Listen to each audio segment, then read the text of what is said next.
Kepada seluruh sivitas akademika Sekolah Tinggi Filsafat Driakara, kami mengucapkan Selamat pagi dan selamat datang dalam kuliah pembuka tahun ajaran 2023-2024 Sekolah Tinggi Filsafat Driakara.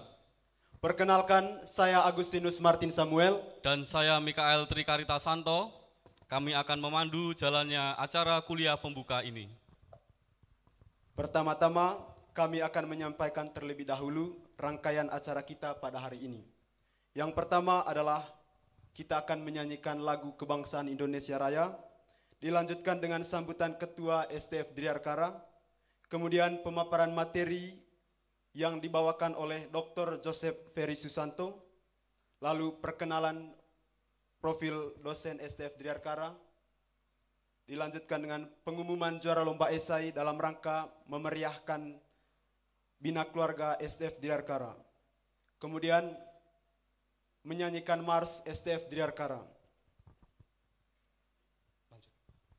Dan untuk memulai rangkaian acara kita pada pagi hari ini, marilah kita terlebih dahulu bangkit berdiri untuk menyanyikan lagu kebangsaan kita, Indonesia Raya.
Para hadirin dipersilakan duduk kembali.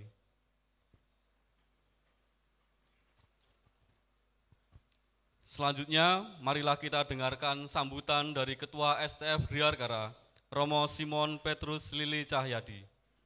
Kepada Romo Simon kami persilakan.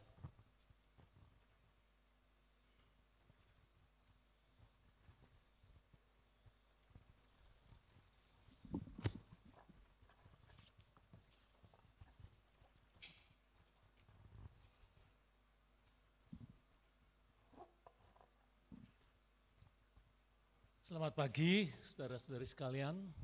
Pagi. Terima kasih atas MC yang mempersilakan saya menyampaikan kata pembukaan ini. Ya. Pertama kali saya datang lagi di tempat ini sebagai ketua sejak 7 Juni 2023 yang lalu. Saya mau memakai kesempatan ini untuk 3 hal. Yang pertama tentu saja saya mau mengucapkan selamat datang kepada seluruh warga Sivitas Akademika, para kolega dosen yang saya hormati, karyawan kalau ada di sini di atas sebagian, dan juga para mahasiswa. Kita kembali datang ke alma mater ini. Alma mater katanya dari akar kata alere Alere berarti yang memberi makan, ya, yang memberi makan pada kita secara intelektual, secara personal juga dalam rangka persiapan kita membangun bangsa dan negara menurut tugas kita masing-masing. Secara khusus saya juga mau mengucapkan selamat datang kepada tentu saja kepada para mahasiswa baru yang sudah mengalami masa orientasi di sekolah ini. Beberapa hari yang lalu saya di sini mencatat ada 71 mahasiswa baru. Jadi tolong mahasiswa baru silakan berdiri, kita sambut sekarang secara ya resmi begitulah. Silakan.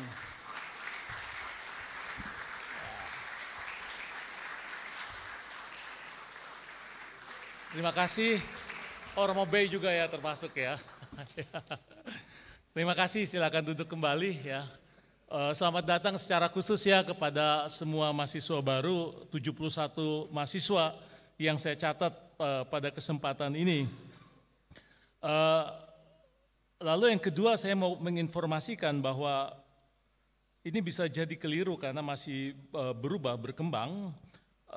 STF itu tahun ajaran ini, tahun ajaran tahun ini 2023-2024 itu total mahasiswanya 318. Ya, tapi ini akan berkembang saya kira karena yang dari pasca itu masih ada beberapa proses yang sedang dilakukan. Dari tingkat sarjana sendiri ada 219. Dari tingkat pasca sarjana ada totalnya 99 orang. Maka itu tadi jumlah keseluruhannya menjadi 318. Daripadanya yang doktoral itu ada 5, salah satunya Romo Bay.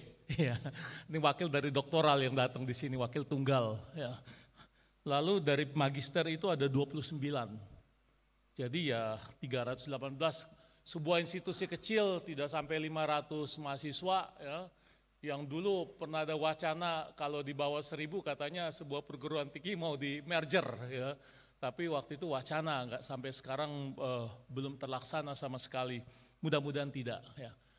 Sebuah institusi kecil seperti STF Diarkara tetapi dituntut dengan kewajiban-kewajiban raksasa sebagaimana perguruan tinggi lain, khususnya perguruan tinggi negeri yang menjadi dalam tanda petik tolok ukur dari sebuah perguruan tinggi keren begitu ya, yang unggul.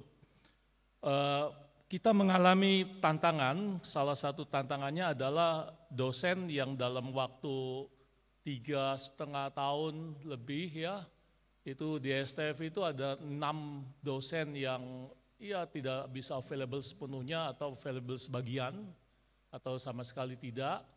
6 dosen itu dari tempat kita sudah meninggalkan kita.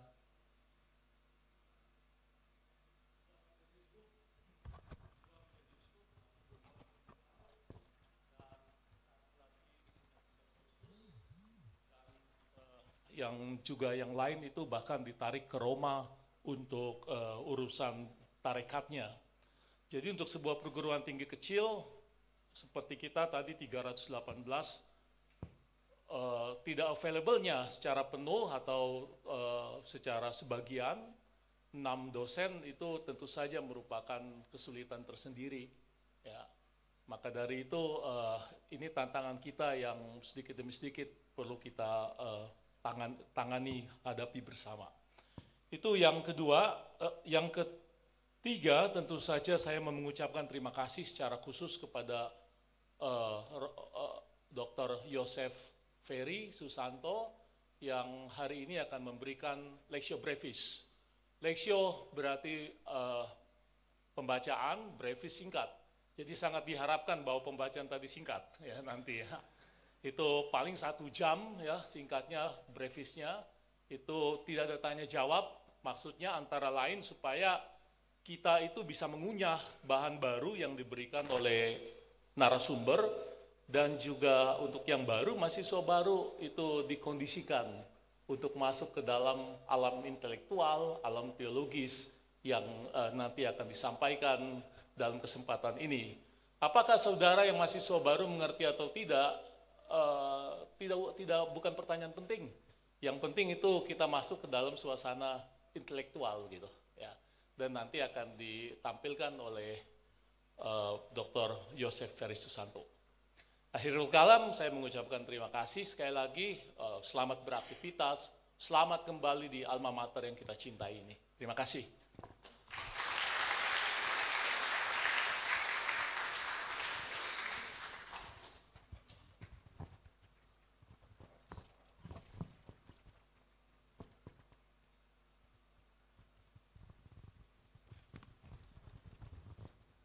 Terima kasih kami ucapkan kepada Romo Simon Petrus Lili Cahyadi atas sambutannya. Kita berikan tepuk tangan yang meriah.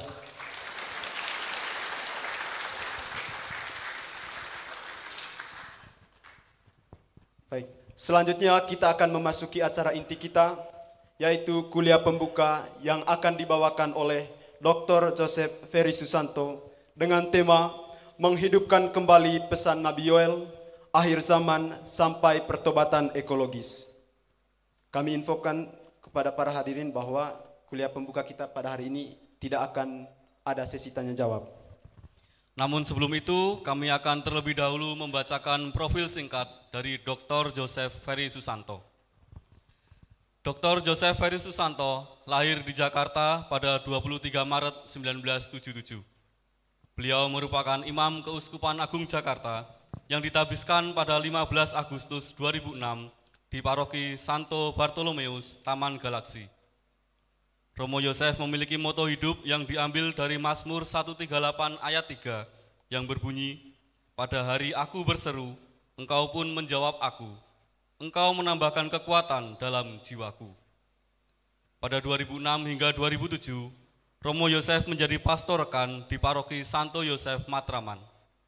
Pada 2007 hingga 2008, beliau melakukan persiapan studi untuk menjalani studi lisensiat Kitab Suci di Roma pada 2009 hingga 2012.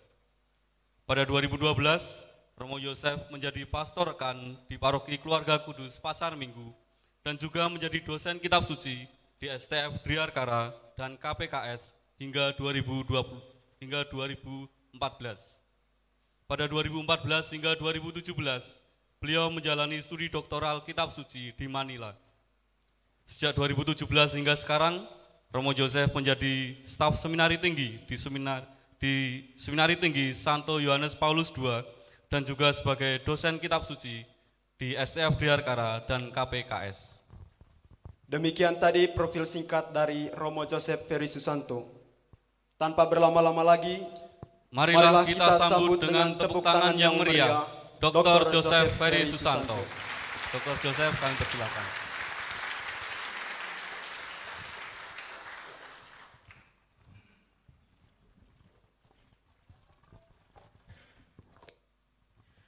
Assalamualaikum warahmatullahi wabarakatuh. Selamat pagi, salam sejahtera bagi kita semua. Shalom, Om Swastiastu, Namo Buddhaya, Wede Dongtian, salam kebajikan. Para dosen, para mahasiswi-mahasiswa, saudari-saudaraku yang terkasih, selamat pagi. Setelah lulus 2017 pulang ke Indonesia, saya menanti hari ini. Harinya datang juga. Saya mengangkat sebuah tema yang berjudul Hari Tuhan dalam Kitab Yoel, dari akhir zaman sampai krisis ekologi. Pastinya bukan tanpa tujuan, tanpa maksud saya mengangkat tema ini. Bukan hanya untuk mereka yang beriman Kristiani, tetapi seruan Nabi Yoel, tema yang mau saya angkat hari ini juga berbicara kepada kita sebagai manusia, manusia yang hidup di bumi ini. Maka dari itu, alasan yang kedua adalah ini adalah sumbangan dari STF Driarkara untuk Gereja Keuskupan Agung Jakarta. Bagaimana nanti di bulan September yang tinggal 2 minggu lagi, seluruh umat di Keuskupan Agung Jakarta dalam BKSN, Bulan Kitab Suci Nasional, juga mengangkat Nabi Yoel. Mudah-mudahan apa yang didengar, apa yang dipelajari ini menambah pemahaman. Kalau sudah menambah pemahaman, menambah juga pengertian, menambah juga iman kita kepada Tuhan. Sebagai salah satu syarat mutlak kalau kita mau belajar eksegese, kalau kita mau belajar kitab suci, mau menggali firman Tuhan, syarat pertama adalah baca. Baca teksnya tanpa pengandaian, tanpa ingatan-ingatan, tetapi baca. Kalau bisa ketika kita mau menggali teks-teks puisi, bacalah teks aslinya. Sekali, 2 kali, 100 kali bahkan keras-keras. Biarlah keindahan puisinya ketika kita baca berkali-kali langsung dapat kita tangkap. Maka saya mau mengajak saudara-saudara semua untuk baca. Apa yang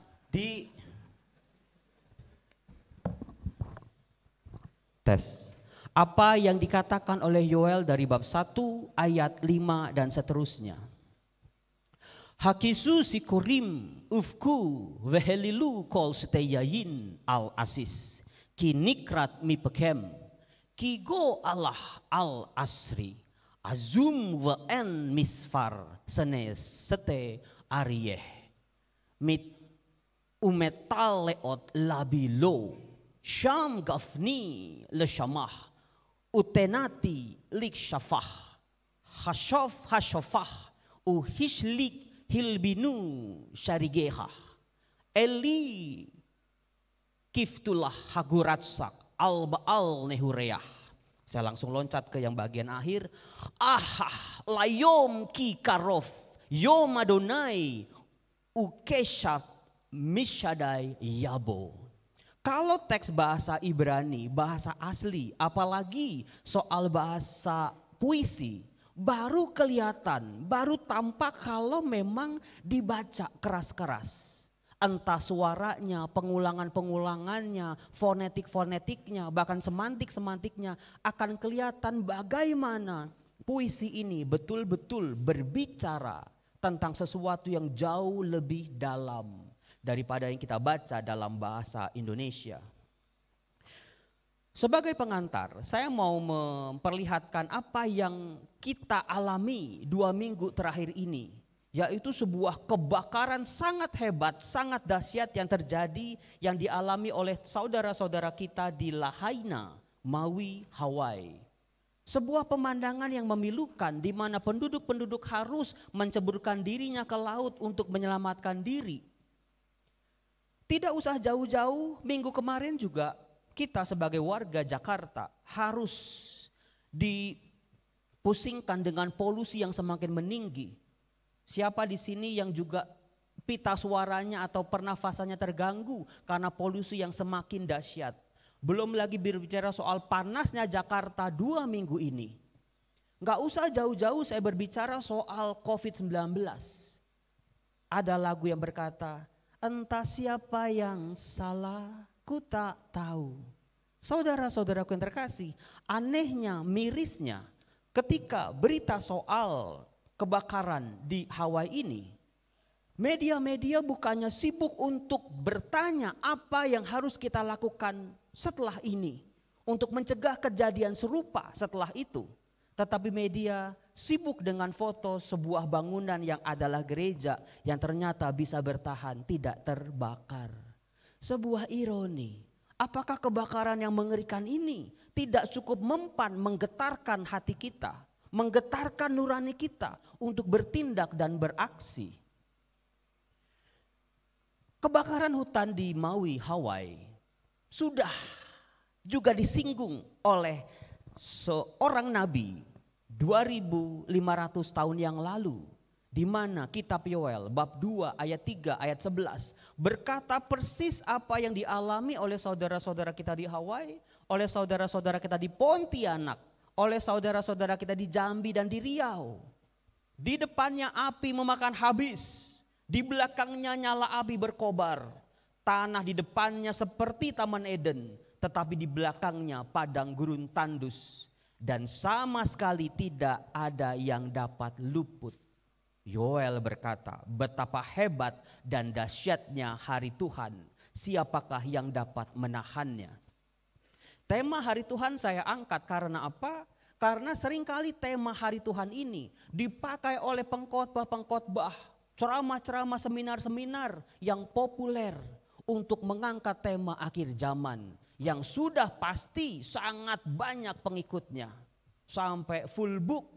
Tetapi jarang sekali tema hari Tuhan, Yom Adonai, diangkat ke meja akademis, ke hadapan para mahasiswa-mahasiswi, ke kalangan para terpelajar, supaya bisa dipahami dengan baik, dimengerti dengan baik. Itu tujuan saya. Memang tidak salah kalau tema Yom Adonai, hari Tuhan, begitu menarik untuk menarik pendengar tentang tema akhir zaman. Siapa yang gak takut tentang akhir zaman? Kita tahu hidup kita pasti berakhir. Tetapi ketika kita ditanya apakah kamu siap hari ini terjadi akhir zaman? Tidak ada yang siap, mengingat dosa dan kesalahan kita masih banyak. Mengingat juga para nabi mulai dari Yeremia, Yeskiel, Hosea, Amos dan beberapa nabi yang lain juga berbicara hal-hal yang mengerikan soal akhir zaman. Inilah yang seringkali digoreng oleh para pemberi-pemberi seminar, oleh pengkhotbah-pengkhotbah untuk menakut-nakuti para pendengarnya, mudah-mudahan membawa pendengarnya untuk berpikir tentang pertobatan. Misalnya, kita bisa melihat Yesaya bab 13 ayat 6. Siapa yang tidak ngeri mendengar ini? Merataplah sebab hari Tuhan sudah dekat, datangnya sebagai pemusnahan dari Yang Maha Kuasa. Akankah Tuhan datang memusnahkan semua yang pernah Ia ciptakan? Bukan sebuah hal yang baru, mengingat di perjanjian lama pernah kita dengar air bah di zaman Nuh, pemusnahan sungguh-sungguh. Kemudian juga di ayat yang lain, masih di bab yang sama, sungguh hari Tuhan datang dengan kebengisan, dengan gemas dan dengan murka yang menyala-nyala untuk membuat bumi menjadi sunyi dan untuk memunahkan daripadanya orang-orang berdosa. Siapa yang tidak bergetar, siapa yang tidak takut, siapa yang tidak bertanya dalam dirinya, apakah aku sudah siap? Kemudian juga Yeskiel misalnya, aduh hari itu, hari sudah dekat, hari Tuhan sudah dekat, hari dengan awan gelap, kekelaman akan terjadi, di mana benda-benda angkasa akan kehilangan cahayanya. Seperti juga Yeremia berkata, hari itu adalah hari Tuhan Allah semesta alam, hari pembalasan untuk melakukan pembalasan kepada para lawannya.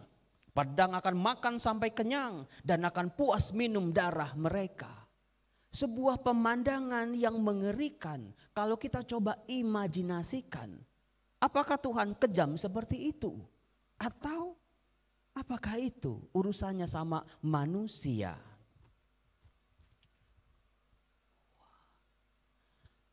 Saudara-saudaraku yang terkasih, soal hari Tuhan sudah menjadi banyak bahan pengolahan, banyak penyelidikan, banyak analisa, research dari para ahli. Mulai dari Hermann Gunkel, Gerhard von Rad, Sigmund Mowinckel, Yair Hoffman, Joseph Jefferson, Daniel Elisha Rosenboim, James Nogalski. Nama-nama tokoh yang saya sebut itu berasal dari yang paling tua sampai yang paling muda. Pendekatan klasik tentang nabi-nabi dan hari zaman sampai pendekatan sekitar tahun 2000-an. Mereka semua dengan caranya masing-masing menggali apa itu hari Tuhan. Bagaimana paham orang Israel, paham Alkitabiah memahami tentang hari Tuhan. Bagaimana para nabi menggunakan paham hari Tuhan, dari mana mereka tahu dan bagaimana mereka mengolahnya. Para ahli ini dengan penggalian saya dan analisa saya bisa mencermati dan menyimpulkan pada akhirnya bahwa tema hari Tuhan adalah tema yang berkembang dalam sejarah ratusan tradisi iman orang Israel. Yang namanya sebuah tema yang berkembang pasti berhadapan dengan sebuah perubahan. Karena paham manusia adalah manusia yang berkembang. Termasuk juga sisi kognitif manusia. Kita yang hari ini pasti berbeda dengan kita 10 tahun yang lalu. Kita yang hari ini pasti juga berbeda dengan kita yang 20 tahun atau 10 tahun yang lalu. soal kognisi kita, kematangan kita, kedewasaan kita, termasuk pengenalan kita pada misteri Allah. Itu kesimpulan yang bisa saya katakan di awal, bahwa tema ini begitu kompleksnya. Tema ini tidak begitu serta-merta langsung mengacu pada hari akhir zaman, pada sebuah zaman akhir yang akan memusnahkan seluruh bumi. Yang bisa saya katakan adalah sejak paruh pertama abad ke-20 terjadi perubahan yang sangat besar di kalangan para ahli dalam menggali dunia kitab suci, khususnya para nabi. Kalau sebelum abad ke-20 para nabi hanya dilihat sebagai sesuatu pribadi-pribadi yang dipakai oleh Allah, menjadi suara, pengeras suara Allah, menjadi corong Allah. Allah ngomong A, nabinya harus ngomong A. Allah ngomong B, nabinya harus ngomong B. Tetapi setelah paruh pertama abad ke-20 terjadi a lot of changes in the study of prophetic Bible. Misalnya, setelah digali lebih dalam lagi, di mana keunikan setiap nabi lebih digali lagi. Nabi yang satu pasti berbeda dengan nabi yang lain. Keunikannya, panggilannya, gayanya, kemampuannya, responnya sangat amat berbeda. Nah, ini dia yang mengejutkan. Semakin digali keunikan setiap nabi dalam perjanjian lama, semakin disadari bahwa pribadi yang disebut nabi adalah pribadi yang istimewa. Mereka adalah manusia, bukan malaikat, bukan yang tiba-tiba turun dari surga. Mereka adalah manusia sama seperti kita yang memiliki kepekaan luar biasa. Kita pikir, wah, kepekaan terhadap suara Allah, terhadap maksud Allah, terhadap panggilan Allah. Ternyata setelah digali lebih dalam, para nabi adalah orang-orang yang peka dengan zamannya, dengan situasinya, dengan alamnya, dengan masyarakatnya. Maka dari itu hasil penggalian para ahli kitab suci sejak paruh pertama abad ke-20, mereka meredefinisikan siapa nabi dan apa fungsinya. Mudah-mudahan ini juga meluruskan apa yang kita pikirkan selama ini tentang apa itu nabi dan apa peran nabi. Para ahli semakin mendefinisikan ulang. Begitu melihat relasi antara Allah, sang pemberi kabar, sang memberi pesan kepada manusia yang disebut dengan profet ini, nabi dalam bahasa Ibrani. Ternyata bukan antara diktator dengan bawahannya, bukan antara tuan dengan budaknya, bukan antara direktur dengan juru tulis atau sekretarisnya, tetapi relasi yang sangat mendalam antara dua pribadi. Maka seorang nabi pun adalah pribadi yang bergulat dengan pesan Allah, mengolah pesan itu. Satu hal yang membuat saya sadar adalah kita pikir nabi itu hanya taat pada Allah supaya pesan Allah sampai kepada umat Israel. Dari penggalian keunikan setiap nabi disadari seorang nabi juga harus berjuang supaya apa yang dikatakannya selaras dengan apa yang didengarnya dari Allah dan juga bisa terdengar, bisa dipahami. Percuma pewartaannya bisa didengar tapi nggak bisa dipahami. Percuma bisa dipahami tapi tidak bisa didengar. Percuma bisa didengar, bisa dipahami tapi kalau tidak menarik. Inilah yang membuat kita, entah imam, entah calon imam ataupun mahasiswa teologi ataupun apapun, ketika berbicara soal kebenaran, berbicara tentang nilai-nilai filsafat, harus memenuhi skala standar ini. Bisa dimengerti, bisa didengar, dan menarik. Satu hal yang bisa saya katakan adalah Allah melakukan berbagai macam tindakan-tindakan, mengirim, mengutus nabi-nabinya itu di periode tertentu. Kita jarang sekali menemukan Allah mengutus nabi di zaman Musa misalnya atau di zaman Abraham. Tidak. Tetapi aktivitas Allah dengan para nabi ini aktivitas para nabi di kalangan orang Israel ini itu terjadi justru di zaman keemasan mereka. Sekitar tahun 900 sampai tahun 200 sebelum Masehi. Tahun 900 adalah zaman keemasan orang-orang Israel. Dengan Daud di tahun 1000, ada Salomo. Di mana zaman keemasan bangsa pilihan ini, janji-janji Allah soal tanah, bait Allah, raja-raja, ketentraman, kesejahteraan terjadi sungguh-sungguh di antara bangsa ini. Janji Allah sungguh-sungguh terjadi. Tapi apa yang terjadi? Justru di era inilah Tuhan banyak mengirimkan nabi-nabinya. Karena apa? Karena terjadi zaman kegelapan, di mana orang Israel tidak lagi dijajah, tidak lagi ditindas di tahun 900 sampai tahun 800. Tidak ada yang menjajah mereka, tapi mereka malahan menjajah, menindas bangsanya sendiri. Para janda, anak yatim piatu, orang miskin, orang sakit, mereka diinjak-injak secara luar biasa. Inilah pintu masuk bagi kita untuk memahami nabi-nabi dalam perjanjian lama. Sebuah ironi yang bikin miris. Mungkin kita sebel sama mereka, mungkin kita jengkel sama mereka, tetapi hati-hati, mereka juga adalah diri kita. Berhadapan dengan kekacauan yang mengerikan seperti itu, bayangin Nabi Amos misalnya, Nabi Hosea mengkritik orang-orang kaya yang menjadikan baju-baju yang digadaikan sebagai alas tidur mereka, alas duduk mereka. Sementara orang-orang miskinnya harus kedinginan di tengah malam, kepanasan di siang hari. Orang kayanya enggak peduli.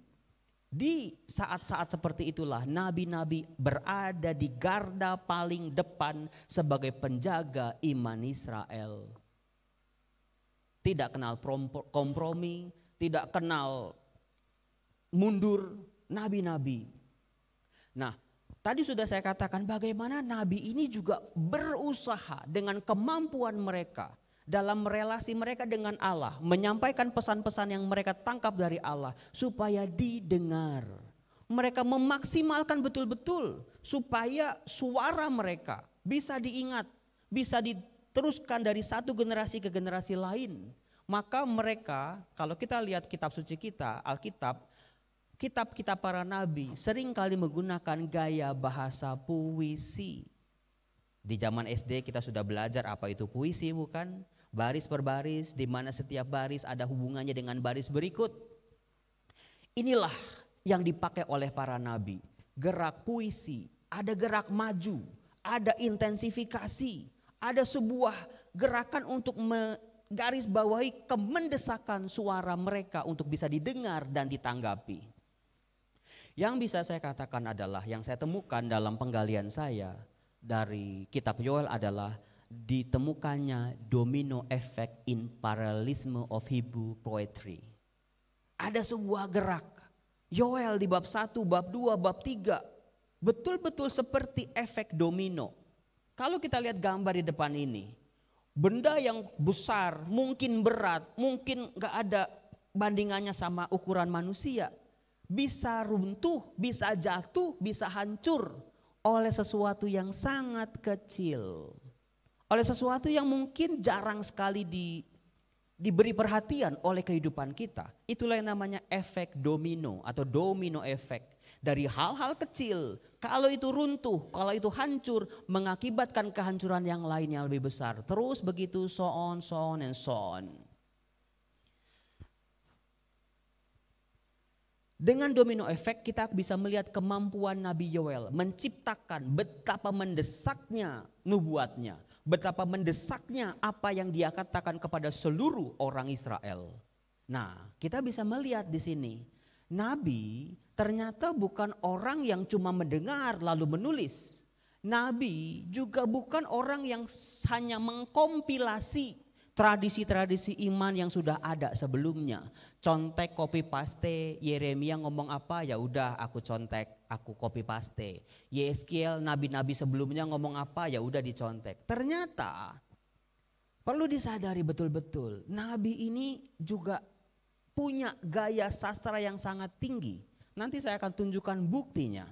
Kita bisa melihat elemen-elemen apa saja yang dipakai oleh Yoel untuk bisa mengejutkan, punya daya kejut sejak awal nubuatnya di bab-bab awal sampai akhir, yang membuat mungkin para pendengarnya nggak bisa lagi menguap panjang ngantuk gitu, nggak bisa, langsung matanya terbuka, langsung what we have to do now, apa yang harus kita lakukan sekarang ini, itu kemendesakan.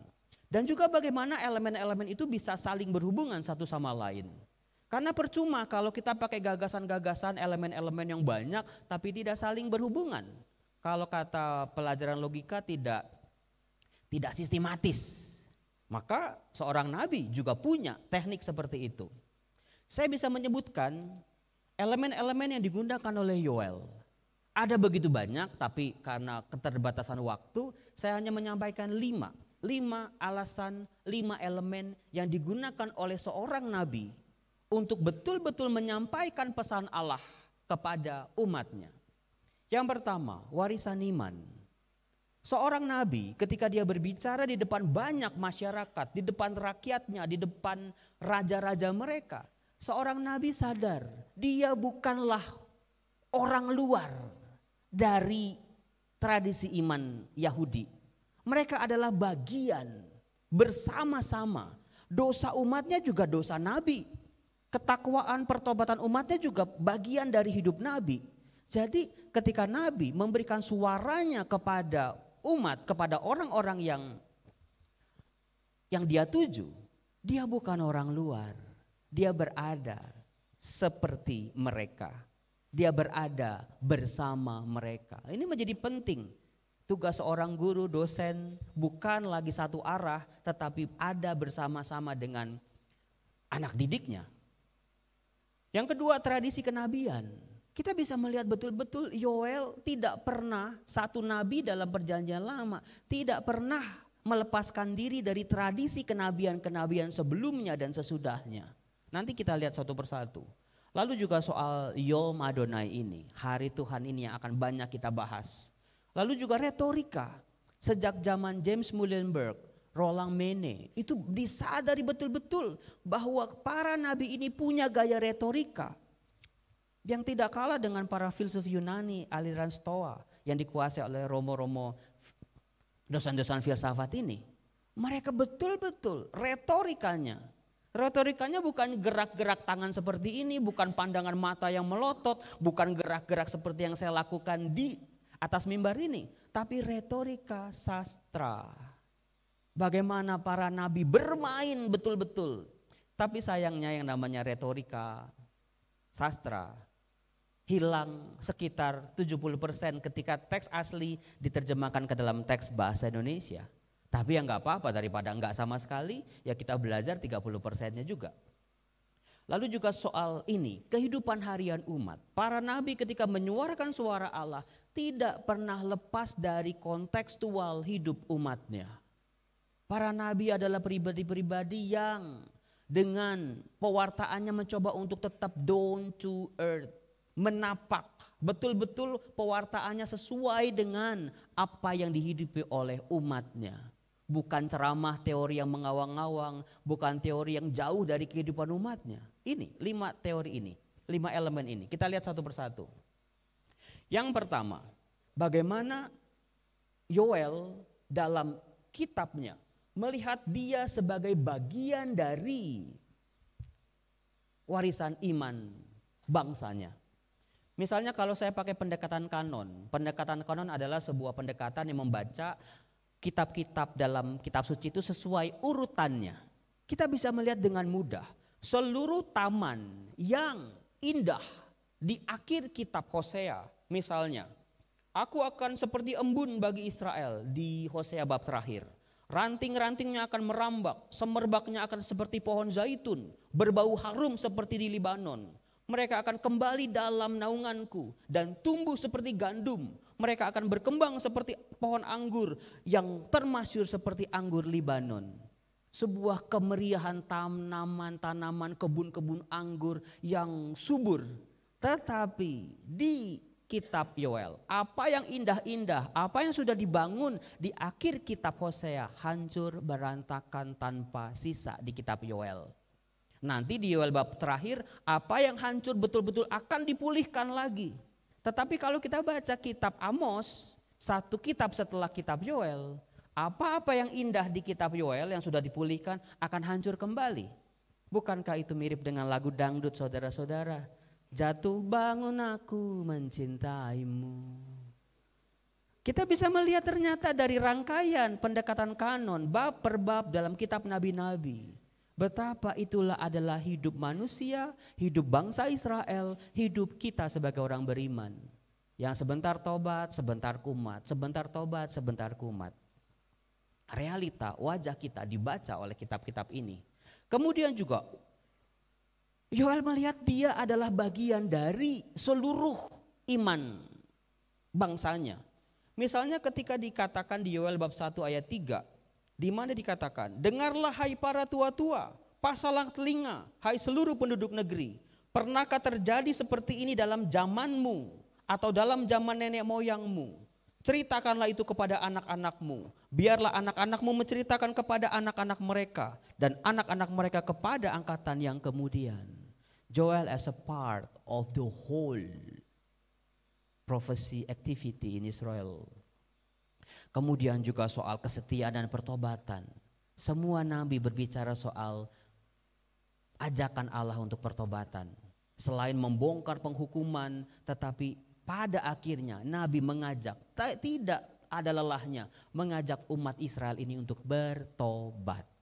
Kita bisa lihat itu di Yoel bab 2 ayat 13, murid-murid Romo Yosef pasti sudah ngerti.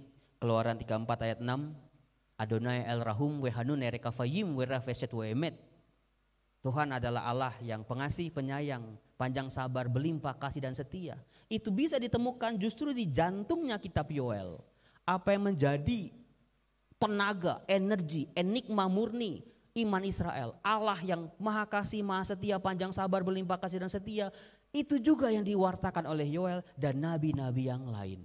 Dari sini kita tidak bisa menutup mata bahwa memang Yoel sungguh-sungguh menempatkan dirinya sebagai bagian dari iman umatnya. Kemudian juga yang kedua, bagaimana Nabi Yoel ini dia nggak pernah menarik diri atau eksklusif terhadap pewartaan nabi-nabi yang lain. Kalau kita lihat oleh para ahli, Yoel lebih dikategorikan sebagai nabi setelah pembuangan.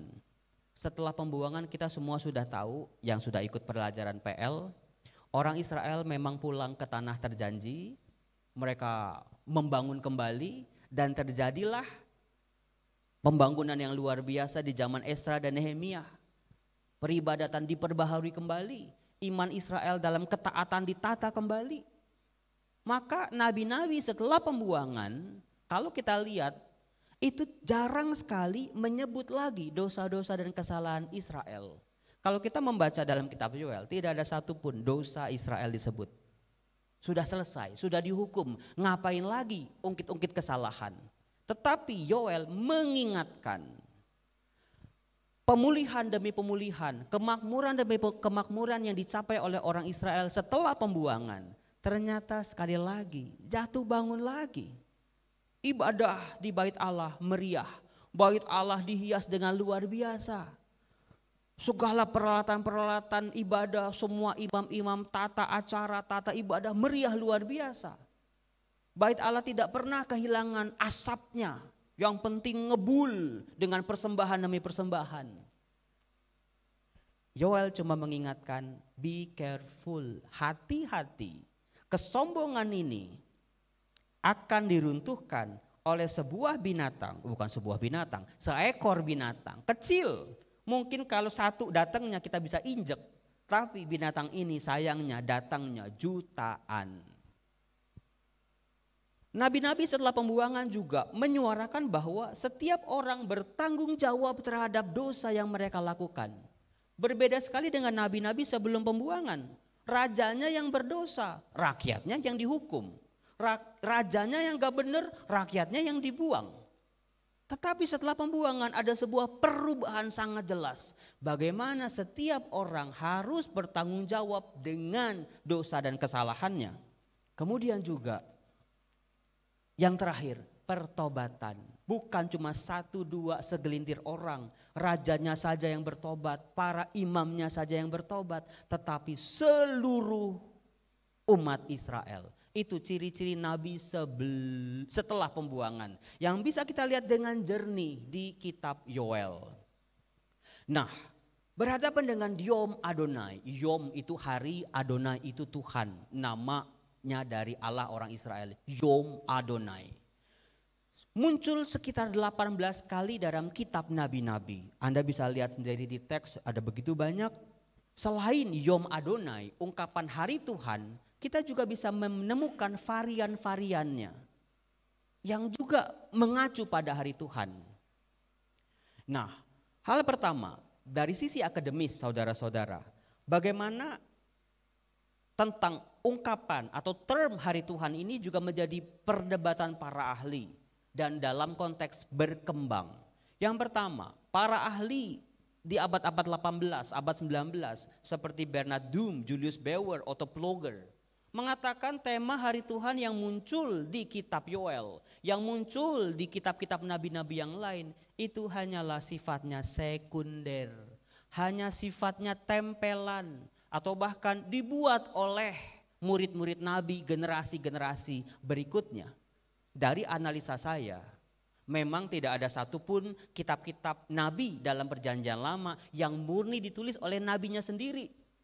Juga sebuah perkembangan bagaimana manusia menangkap pesan Allah semakin disempurnakan oleh murid-murid nabi. Ya, saya nggak keberatan disebut hari Tuhan tempelan, tetapi minimal nempelnya nggak asal-asalan. Karena terbukti nanti kalau nempelnya cuma asal-asalan, asal rame, asal heboh, asal nakutin, kayaknya tidak luar biasa yang dilakukan oleh Yoel. Bagaimana seperti seorang penjahit, tema hari Tuhan ini dijahit dengan bagus dalam komposisi yang indah. Bukan asal nempel, asal nakut-nakutin, tapi dalam sebuah komposisi yang sempurna. Yang kayaknya kita melihat kayaknya nggak mungkin deh cuma tempelan biasa itu. Kemudian ahli-ahli modern seperti Leslie Allen, Hans Walter Wolff, kalau Anda mau baca buku tentang Yoel, itu bacalah bukunya Wolff, tafsir Wolff terhadap Yoel, itu yang lumayan sangat berisi, bukan lumayan, sangat berisi dan sangat menarik. Dia bisa mengkomposisikan eksegesenya termasuk soal teologis dan praktisnya. Bagi dua ahli ini, mereka mengatakan dengan analisa mereka, penelitian riset mereka, tema hari Tuhan bukanlah tema sekunder, bahkan disebut tema penting, tema sentral dalam kitab Yoel. Karena apa? Muncul di setiap nubuat-nubuatnya. Nubuat penghakiman, nubuat harapan, nubuat keselamatan. Yoel menggunakan itu semua. Lalu juga para ahli juga berdebat, bukan ahli kalau bukan memperdebatkan hal yang unik-unik ya. Para ahli seperti Douglas Stewart, Beasley Murray, Yair Hoffman, itu mereka mengatakan tema hari Tuhan adalah sebuah term. Maksudnya apa? Kalau disebut tema hari Tuhan adalah sebuah term, ya hanya itu saja, mengacu pada peristiwa yang sama, tidak berubah, tetap, maknanya tetap. Misalnya Simon Lili Cahyadi, orang gak akan berpikir orang lain ketika di STF menyebut nama Simon Lili Cahyadi. Yang namanya Simon Lili Cahyadi ya itu orangnya, bukan yang lain. Nah itu maksudnya hari Tuhan adalah sebuah term. Termnya mana nih? Mengacu pada peristiwa yang mana? Sementara ahli-ahli lain, Isaiah Rosenboim, James Everson mengatakan ya bukan term.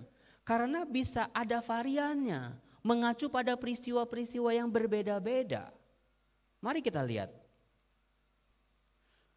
Apapun itu dari penggalian saya, mau term kek, mau enggak kek, yang paling penting justru adalah bagaimana setiap nabi berbicara tentang hari Tuhan selalu ada reaksi yang mungkin orang mengatakan exaggerated, mungkin orang mengatakan ini reaksinya berlebih-lebihan. Misalnya orang yang melihat hari Tuhan akan pucat pasi, tidak ada yang bertahan karena sedemikian dahsyatnya hari Tuhan itu. Kalau hari Tuhan adalah peristiwa yang biasa-biasa, ngapain membuat orang pucat pasi? Buat apa dikatakan tidak ada yang bertahan ketika hari Tuhan datang? Bahkan bukan sekedar manusia saja yang juga harus bergetar. Alam, makhluk-makhluk, benda-benda penerang, benda-benda angkasa, matahari menjadi gelap, bulan menjadi merah, bintang-bintang berguguran. Di balik itu ada juga yang paling penting adalah reaksi yang diharapkan oleh setiap nabi ketika mereka mengungkapkan atau mengangkat tema hari Tuhan. Kita bisa lihat itu mengeluh, menangis, menjadi malu, meratap, mengenakan kain kabung. Semua tindakan ini adalah gestur unik yang bisa kita lihat dalam tradisi Israel yang disebut dengan Shavav. Apa itu Shavav? Sebagai informasi, dalam bahasa Ibrani tidak ditemukan bahasa Ibraninya pertobatan. Kan kalau Yunani ada metanoia, kalau Ibrani enggak ada, adanya Shavav. Shav, bet. Artinya berbalik. Semua gestur-gestur ini mengajak orang Israel untuk berbalik pada Tuhan. Kalau cuma sekedar pertobatan, mungkin kita yang kurang baik jadi baik, kita yang dulu brengsek jadi enggak brengsek. Tetapi dengan tema Shavav pertobatan, ada sesuatu yang enggak beres dalam diri kita. Entah menjauh, entah membelakangi Tuhan, entah enggak mendengar Tuhan lagi, tapi diajak untuk yuk, turn to me, come back to me, kembalilah kepadaku, mendekatlah padaku.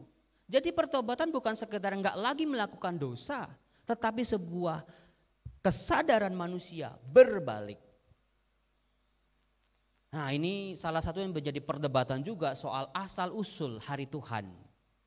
Dalam penggalian saya dan juga para ahli, ada peristiwa-peristiwa dalam perjanjian lama yang disaksikan oleh seluruh orang Israel. Sebuah peristiwa yang sangat besar, sangat agung, sangat menyengangkan, termasuk tremendum et fascinosum. Begitu memikat tetapi sekaligus menakutkan. Kira-kira setidaknya ada 3 peristiwa yang bisa kita sebut. Yang pertama adalah Holy War. Teori Holy War ini yang paling tua oleh Von Rad, oleh James Everson, yang mengatakan bahwa cikal bakal asal muasal dari gagasan hari Tuhan adalah misalnya kemenangan Israel dari orang-orang Midian. Ketika Yosua bisa memimpin orang Israel menaklukkan bangsa-bangsa Kanaan. Jumlah yang tidak seimbang, orang Midian itu besar-besar. Senjatanya maju, tapi bisa kalah dengan mudah hitungan hari oleh orang Israel yang jumlahnya sedikit, yang persenjatanya juga ala kadar. Jadi konteksnya militer, konteksnya perang.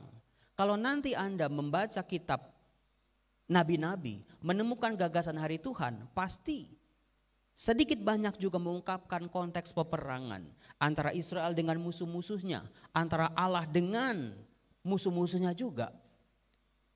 Di mana teori Holy War ini, kalau Israel ada di pihak Allah atau sebaliknya, Allah ada di pihak Israel dalam konteks peperangan, semua akan memberi kemenangan buat Israel. Oh, sekarang ngerti Holy War. Konteks yang kedua, di mana juga fascinosum et tremendum, yaitu konteks covenant.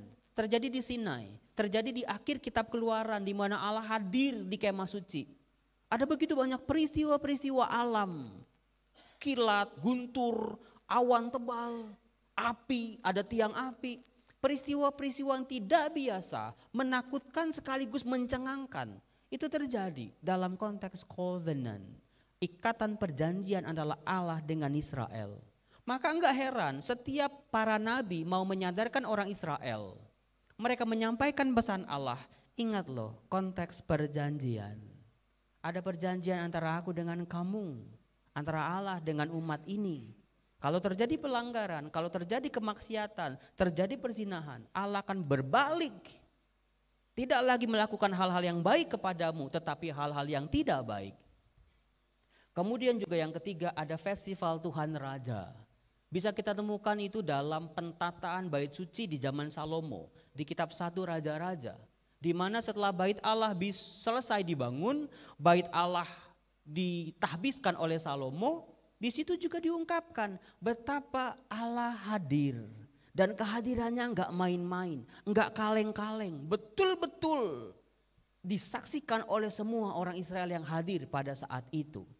Peristiwa-peristiwa besar inilah yang menurut para ahli ini juga memainkan peranan dalam pemahaman orang Israel, perkembangan pemahaman mereka memahami hari Tuhan.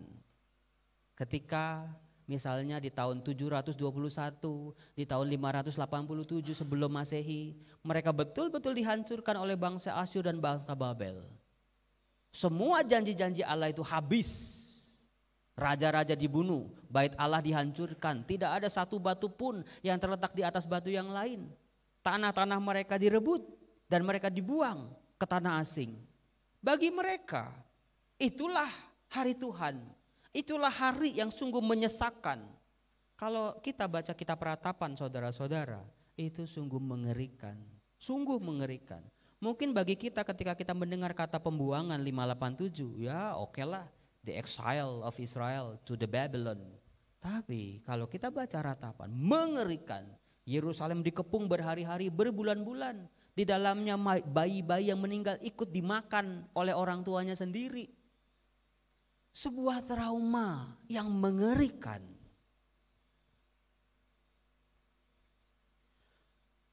Ketika saya mengkompilasi, seperti apa sih para nabi dalam perjanjian lama berbicara tentang hari Tuhan. Bisa kita lihat, inilah nabi-nabi yang berbicara tentang hari Tuhan. Ada Amos, Zefanya, Maleaki, Yeskiel, Yesaya, Obadja dan Yoel.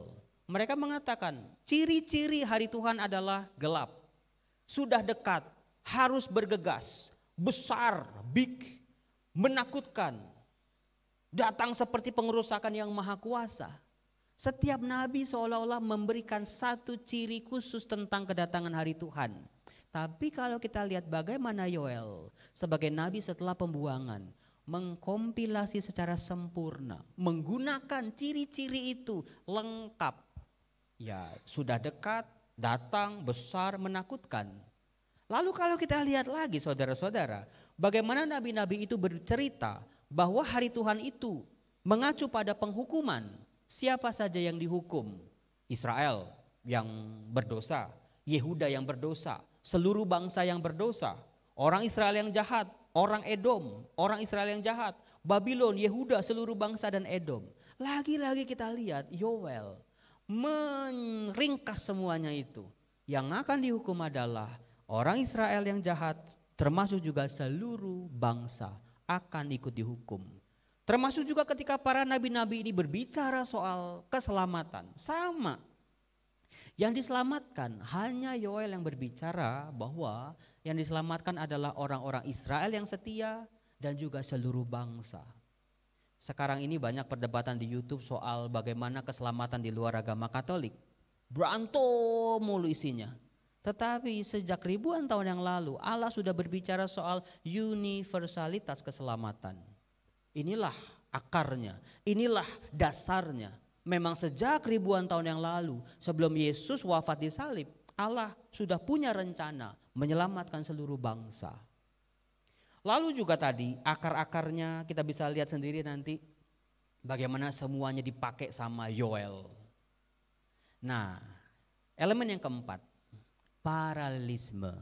Akhir-akhir ini di TikTok kita, di Instagram kita, bahkan kemarin waktu saya di kamar ada ibu-ibu senam di depan rumah, ibunya senam pakai lagu. Cikini kegondang dia, ku jadi begini gara-gara dia. Cikampek, Tasikmalaya, hatiku capek bila kau tak setia. Ini supaya pada gak ngantuk aja. Apakah bisa kita lihat, kita sudah belajar soal puisi ya. Lagu Cikini Gondang Dia apakah sebuah puisi yang sempurna? Artinya endingnya sama, lalu suku katanya sama, ide yang terulang sama. Kalau kita lihat enggak sempurna-sempurna banget Romo, Cikini ke Gondang Dia, ku jadi begini gara-gara dia, itu enggak bisa itu. Suku katanya enggak apple to apple, suku katanya yang dua tuh panjang banget. Tapi ternyata dalam puisi, dalam gaya puisi tidak pernah boleh dilupakan adalah soal rasa. Rasa keindahan. Rasa itu tidak bisa diterima pakai otak, nggak bisa. Otak hanya menalar apakah ini betul atau tidak. Tetapi puisi juga berkaitan dengan rasa, keindahan, apalagi ketika dinyanyikan. Nah, berbicara soal paralelisme saudara-saudaraku, Harper Bible Dictionary mengatakan begini. Parallelism is rhetorical device involving one or more linguistic repetitions or correspondence, even grammatical, lexical, semantic, phonetic in adjacent lines or phrases. Ini semua kita sudah tahu. Yang namanya puisi bukan baris-baris yang ngasal-ngasal. Satu baris pasti ada kaitannya sama baris kedua, demikian pun sebaliknya. Itu puisi. Tetapi bayangin sejak tahun 1167 itu Abraham Ibn Ezra, itu rabi Yahudi yang terkenal, David Kimhi, Bishop Robert Lowe 1779 itu sudah mengatakan loh, parallelism is an important element in Hebrew poetry. Kalau berbicara soal puisi orang Ibrani, puisi dalam kitab suci, kita harus berbicara soal paralelism. Memang sih soal paralelisme ahli-ahli juga berdebat. Dua perdebatan yang sangat penting dalam dunia kitab suci antara Robert Alter dan James Kugel. Itu sampai berantem-berantem dalam perdebatan. Yang satu, Robert Alter mengatakan dalam bukunya The Art of Biblical Poetry, dia mengatakan begini, ada ide yang berkembang dalam baris demi baris dalam puisi Ibrani, menciptakan sebuah gerak maju atau yang saya sebut dengan intensifikasi. Jadi kalau nanti kita baca puisi atau Mazmur atau Kidung Agung, jangan cuman ya satu baris terus baris kedua, baris pertama dilupakan. Tangkap intensifikasinya. Makin intens, makin serius, makin menjangkau lebih luas. Sementara James Kugel, The Idea of Biblical Poetry, dia mengatakan ada sebuah ide yang namanya continuum. What's more B. Ide di B lebih komplit, lebih berkembang, menambah atau memperjelas yang sudah dikatakan di A. Sebetulnya saudara-saudara, buat Robert Alter, dia nggak pernah membayangkan teks asli kitab suci, entah di gulungan Laut Mati, itu kan gulungan Laut Mati, teks Ibraninya kan lempeng aja. Bukan seperti yang kita miliki sekarang, ada baris-barisnya. Itulah yang menjadi senjata utama dari James Kugel. Gak bisa, gak ada baris per baris dalam teks bahasa Ibrani. Semuanya lempeng. Kalau udah selesai ya nyambung lagi. Maka idenya dia what's more B. Dalam kalimat yang lurus. Sementara Robert Alter baris per baris. Tapi apapun perdebatan mereka, saya sebetulnya menemukan sebuah gagasan yang sama. Soal dynamic progression. Ketika kita baca kitab nabi-nabi, kitab puisi, apapun itu dalam perjanjian lama yang berbentuk puisi, itu ada sebuah kaitan yang luar biasa, saling sambung menyambung. Nah, yang saya nemukan dalam kitab Yoel adalah bukan cuma sambung menyambung terus sowat. Sambung menyambungnya ini seperti kereta cepat Bandung Jakarta. Dimulai dari sesuatu yang sederhana, akhirnya jos seperti itu. Gak percaya? Mari kita lihat. Misalnya di Yoel bab 1 ayat 5 sampai ayat 15 lah. Bagaimana Yoel menyuarakan begini. Bangunlah hai pemabuk, menangislah, merataplah hai semua peminum anggur. Kita bisa menggali. Dari Romo Alex Lanur waktu ikut logika, saya belajar bahwa semua pemabuk itu minum anggur.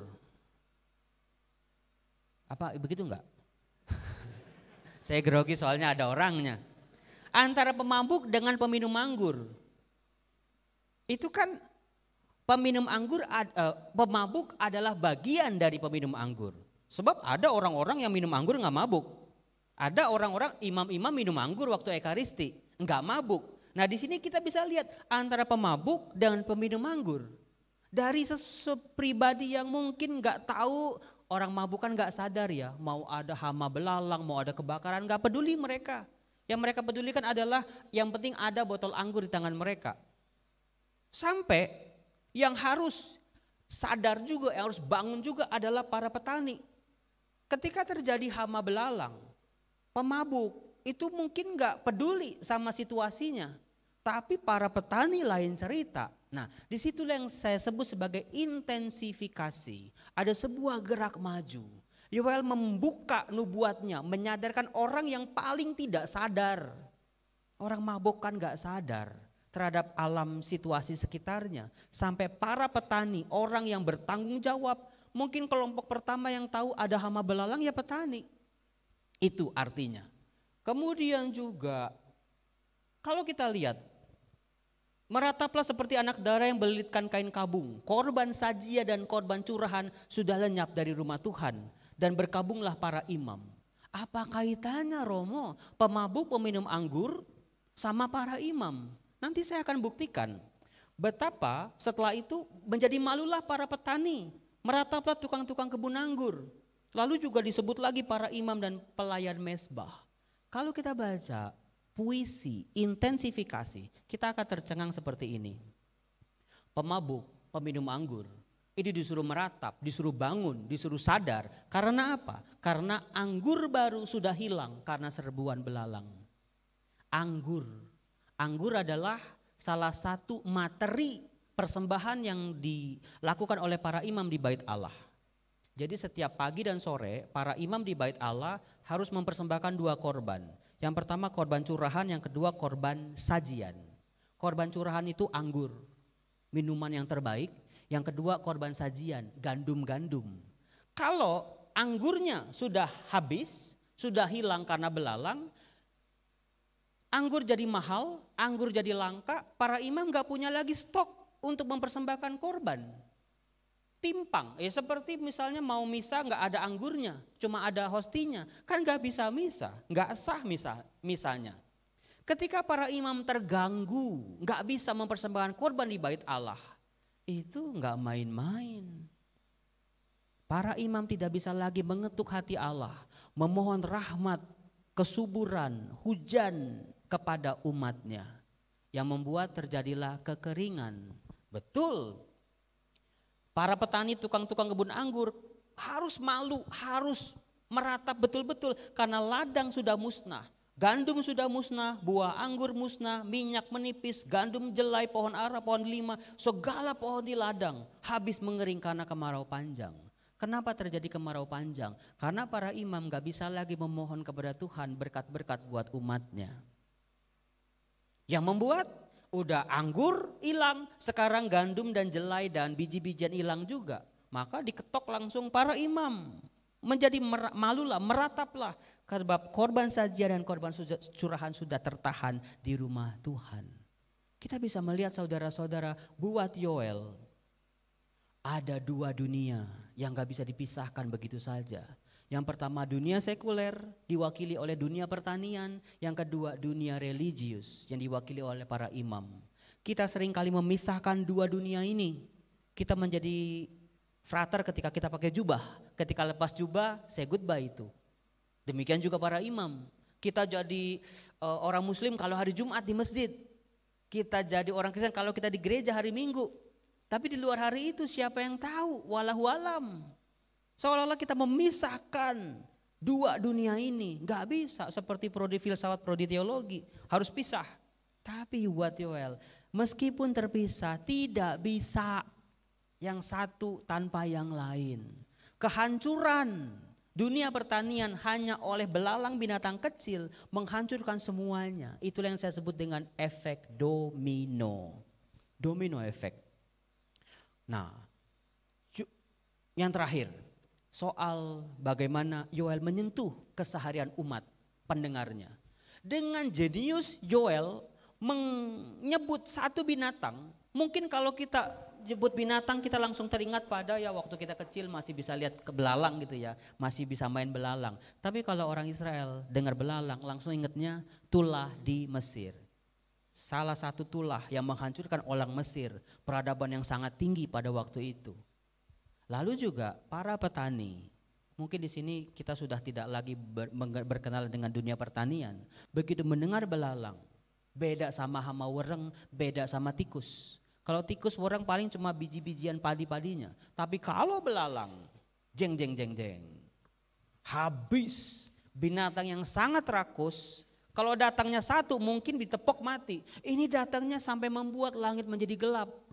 Romo itu kan ribuan tahun yang lalu. Kata siapa? Di Wonogiri, Wonosobo kemarin terjadian. Baru bulan kemarin. Di Australia itu tahunan. Di Afrika itu juga tahunan. Peristiwa tahunan.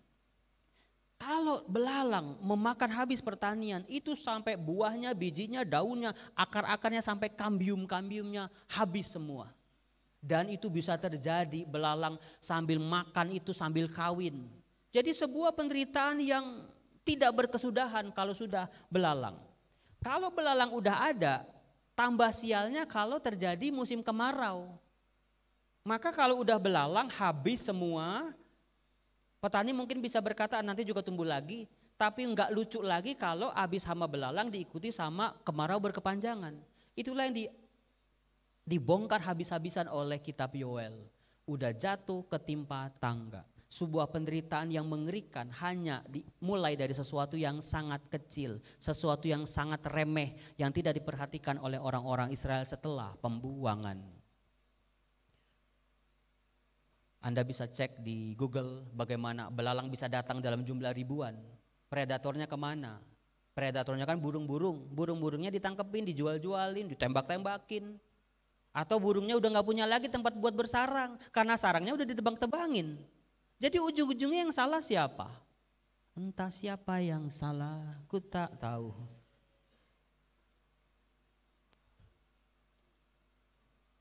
Ternyata dalam kitab Yoel, yang mengeluh bukan cuma manusia. Ini yang mengerikan, ini yang juga memalukan kita. Kesalahan manusia karena hal yang remeh-temeh yang tidak dianggap penting membuat alam, tanaman hancur berantakan, tetapi juga ada satu makhluk lain yang namanya binatang. Dikatakan dalam kitab Yoel, betapa mengeluhnya hewan dan gempar kawanan-kawanan lembu. Sebab tidak ada lagi padang rumput baginya, juga kawanan kambing domba terkejut. Kalau di Yoel bab 1 ayat 14. Teriaklah kepada Tuhan, mintalah belas kasih Tuhan. Manusia bisa, Tuhan tolong. Tapi kalau binatang paling banter cuma be. Apa yang bisa dilakukan oleh binatang ketika terjadi kekeringan, sumber-sumber air gak ada lagi, tanaman-tanaman padang rumput gak ada lagi. Mereka cuma merintih, mengembek, gak jelas. Kemudian juga, kepadamu ya Tuhan aku berseru. Yang berseru bukan cuma manusia karena penderitaan, kekeringan, kelaparan. Binatang-binatang juga. Binatang-binatang di padang menjerit karena rindu padamu. Saudara-saudara yang terkasih, yang melakukan manusia kesalahan, maka manusia jugalah yang paling harus bertanggung jawab untuk memperbaiki. Syukur-syukur kalau bisa itu juga. Apalagi manusianya kalau saya kasih judul sebagai manusia beriman. Apalagi saya kasih judul lebih bagus lagi, manusia berjubah. Adalah tanggung jawab kita. Kita yang paling banyak merusak alam, merusak segala macam. Romo kan saya cuma di biara doang, Romo. Nggak ngapa-ngapain, nggak pernah nebang pohon. Listrik di biara yang kita nggak pernah tahu bayarnya berapa mungkin. Kita nggak pernah nyari duit untuk bayar listrik itu.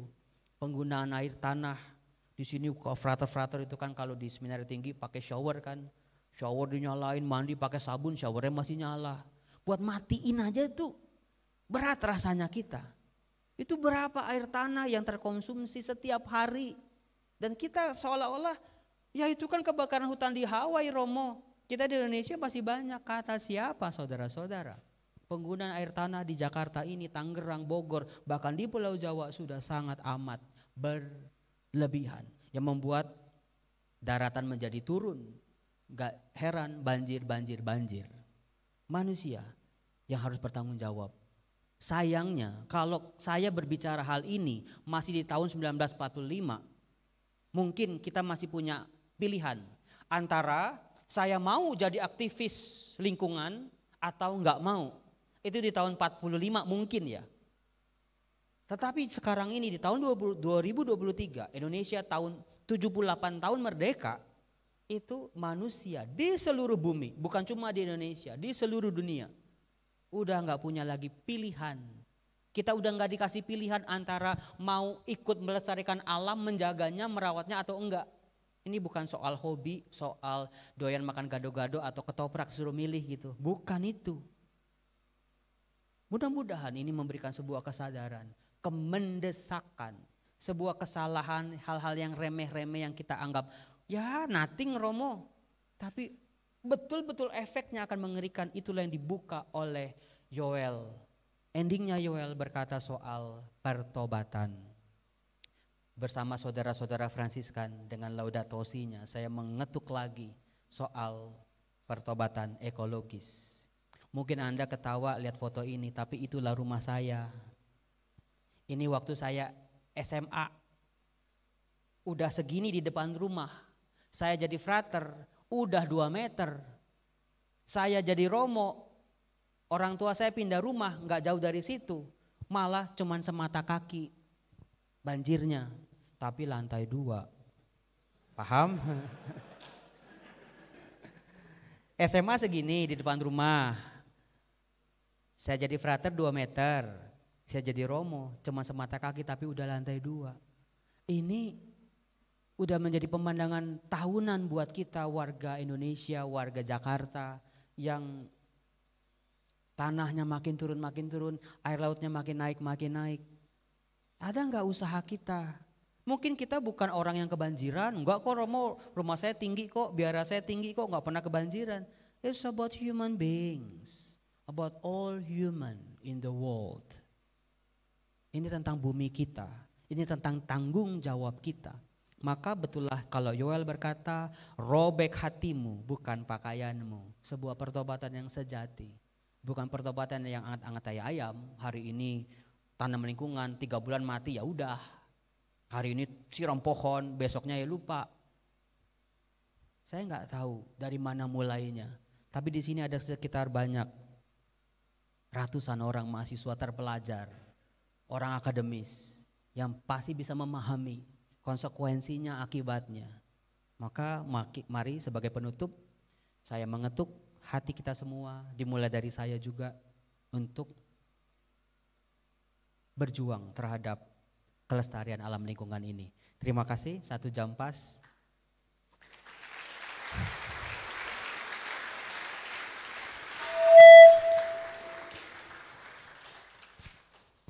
Kalau mau PowerPoint-nya sudah saya kasih ke panitia, atau ada papernya bisa minta ke saya. Terima kasih.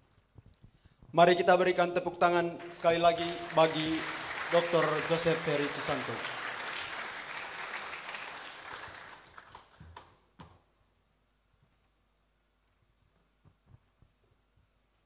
Kami ucapkan terima kasih kepada Dr. Joseph Ferry Susanto yang telah berkenan membagikan ilmunya kepada kita semua. Selanjutnya kita akan memasuki sesi perkenalan para dosen oleh Wakil Ketua 1 STF Driarkara, Dr. Heribertus Dwi Kristanto. Kepada Dr. Heribertus Dwi Kristanto kami persilakan.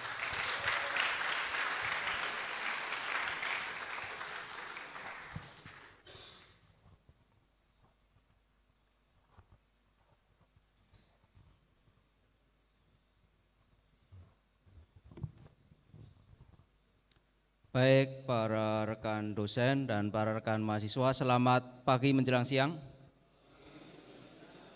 Sudah menjelang siang ya. Tadi banyak disebut kata tradisi ya di dalam paparan Romo Yosef, dan saya di sini juga meneruskan tradisi. Dalam kuliah pembukaan biasanya diperkenalkan dosen-dosen STF Driarkara, khususnya ini bagi para mahasiswa baru ya, supaya kenal wajah-wajah dari para dosen yang nanti akan Anda jumpai di kelas. Jangan sampai terjadi mahasiswa mengira ada seorang dosen itu mahasiswa padahal itu dosen ya. Baik, kita lihat jadi ada 4 prodi di STF Driarkara ini, dan dosen yang ada itu masukkan ke dalam 4 prodi karena masing-masing prodi minimal harus ada 5 dosen tetap. Ya.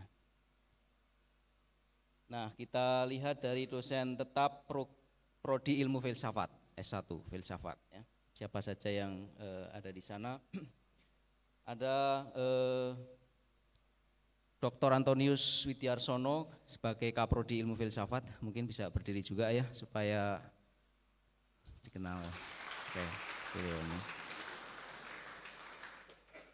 beliau mendapatkan gelar S3 dari Sekolah Tinggi Filsafat Triarkara dan akan mengajar Anda dalam bidang logika, kewarganegaraan, dan filsafat sosial politik. Kemudian Pak Budi Munawar Rahman tidak hadir mungkin ya, tapi fotonya bisa Anda lihat. Beliau adalah Sekretaris Prodi Ilmu Filsafat, memperoleh gelar S3 dari STF Triarkara juga, dan mengampu filsafat Islam, ilmu keislaman atau Islamologi, dan beberapa kuliah pilihan, diantaranya adalah dialog antar iman. Lanjut. Kemudian ada Dr. Setio Wibowo, mendapatkan gelar S3 dari Université Paris 1, ya, Paris 1, Panthéon Sorbonne, Prancis. Akan mengajar Anda sejarah filsafat Yunani, filsafat pengetahuan, metafisika, dan juga sejarah filsafat Barat kontemporer. Kemudian ada Yosef Romostio, berdiri dulu ya. Terima kasih.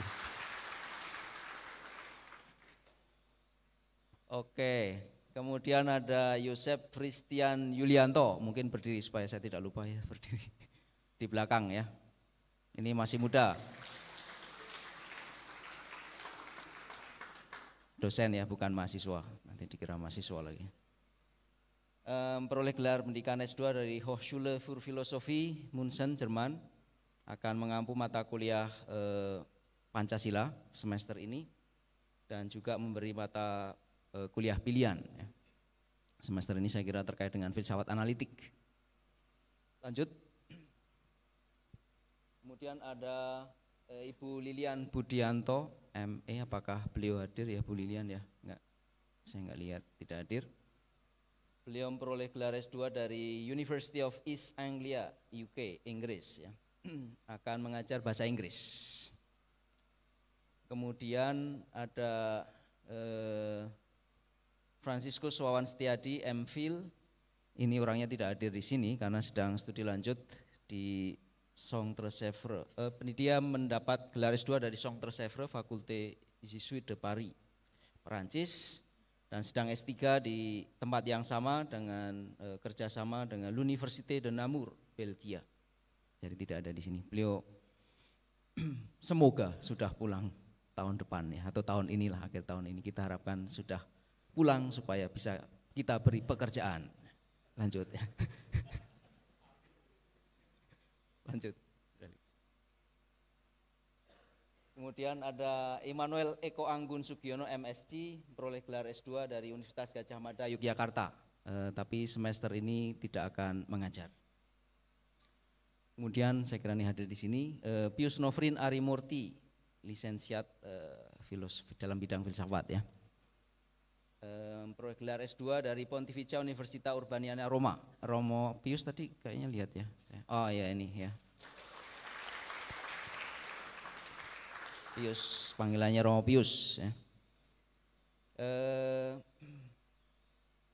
Mulai tahun ajaran ini mengambil program S3 filsafat di STF Triarkara ya, alma mater tadi. Baik, itu tadi ya para staf dosen untuk prodi S1 filsafat. Sekarang kita lihat para dosen untuk prodi S1 ilmu teologi. Siapa saja yang ada di sana? Yang pertama tentu saja adalah ya sudah terkenal ya, tapi harus saya sebut di sini, ini wajib hukumnya ya. Profesor Dr. Edi Kristianto, silahkan berdiri, Profesor. Ya.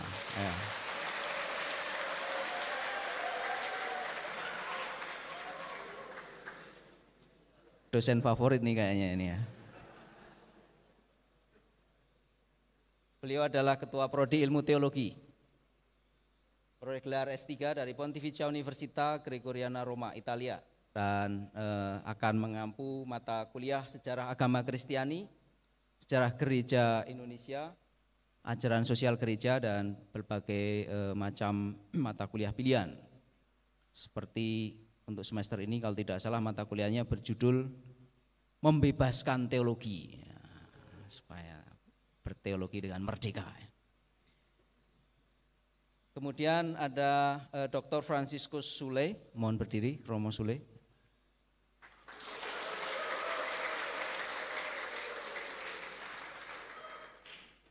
Ini favorit juga berarti ya.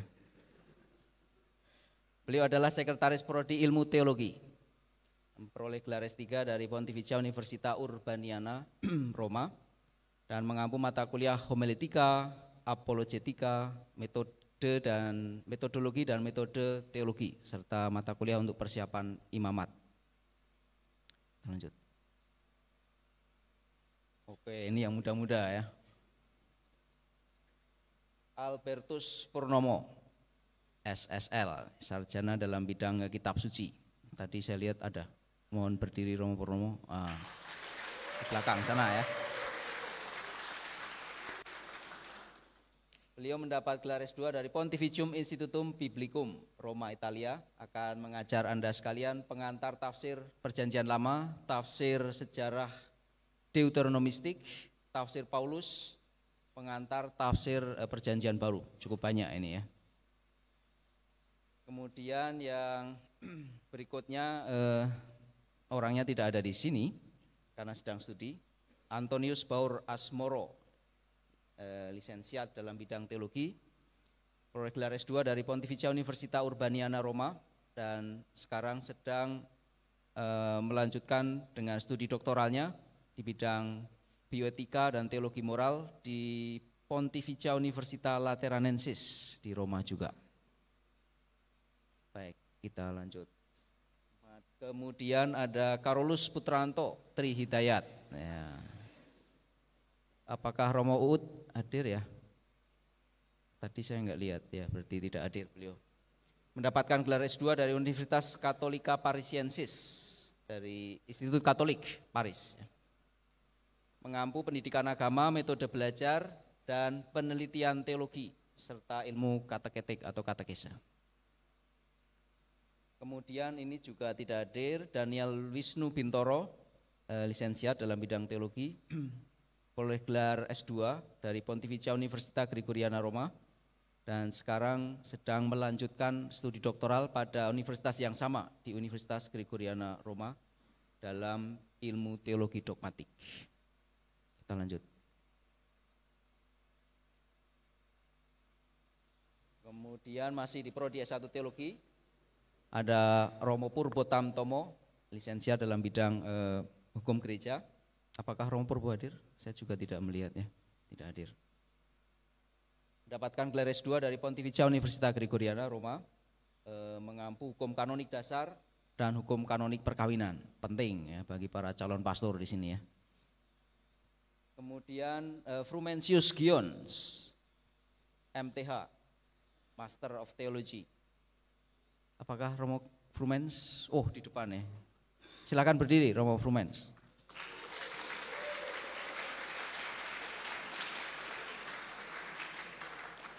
Ini dengan kopiah khas Manggarai.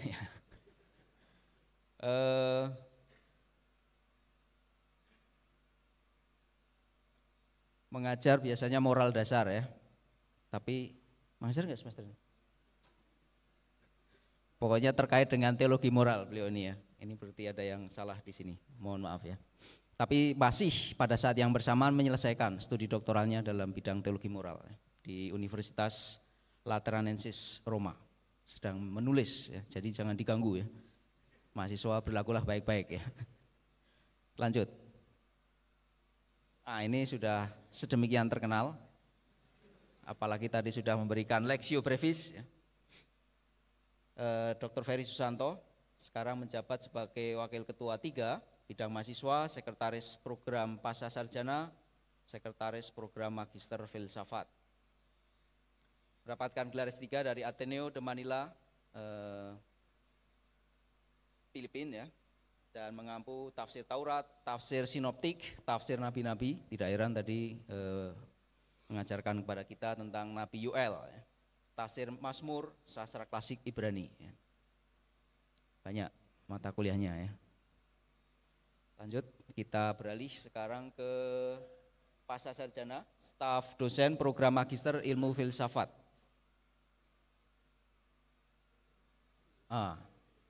Yang pertama tentu saja kaprodinya Profesor Dr. Sudarminto, Ketua Senat Dosen dan juga Ketua Program Magister. Jadi kaprodi Magister Filsafat. Apakah Romo Sudar hadir ya? Kayaknya sedang bepergian, tidak hadir ya.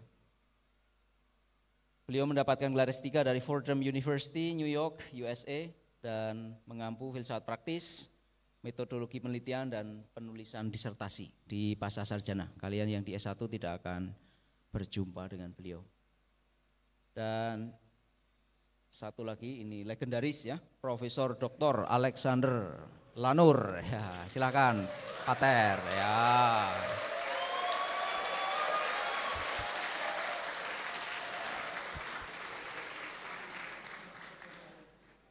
Ini bukan hanya favorit tapi in the legend ya, the legend.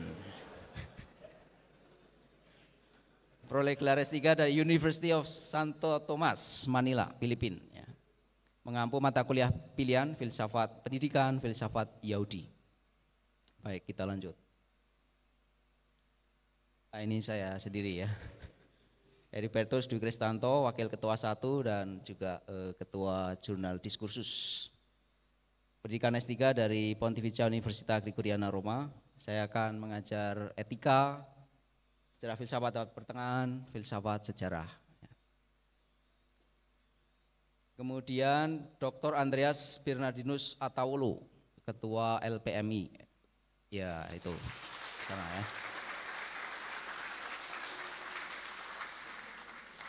LPMI itu Lembaga Penjaminan Mutu Internal, yang banyak kerjanya dengan borang-borang gitu ya. Pendidikan S3 dari Pontificia Università Antonianum Roma, Italia, dan akan mengajar, bidangnya adalah teologi dogmatik ya, jadi akan mengajar sakramen inisiasi, trinitas, teologi keselamatan, teologi harapan, dan lain-lain ya. Lanjut. Kemudian ada Dr. Riki Maulana Baruwarso ya. Apakah Robo Riki ada? Oh, ada.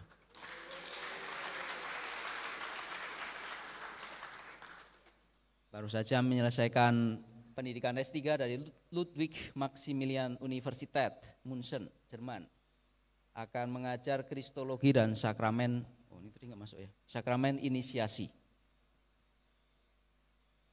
Kemudian ada Dr. Johannes Budi Hernawan, peroleh gelar S3 dari Australian National University, mengampu antropologi kekerasan dan antropologi budaya. Saya kira beliau tidak hadir di sini karena posisinya ada di Bangkok kalau tidak keliru. Jadi sudah di Indonesia ya, oke. Ya lebih baik. Jadi nanti kalian bisa bertemu langsung. Lanjut. Kemudian ada Dr. Hieronymus Yosef Deirupa, Romo Hiron panggilannya, mendapatkan gelar S3 dari Pontificia Università Antonianum ya, Roma, Italia, mengampu mata kuliah kebebasan dari zaman Yunani kuno sampai kontemporer. Tapi posisi beliau di Roma, jadi akan mengajar secara online ya, kalaupun mengajar. Baik, kita lanjut. Sekarang yang terakhir, klaster yang terakhir, para dosen untuk prodi S3 ya, prodi program doktor.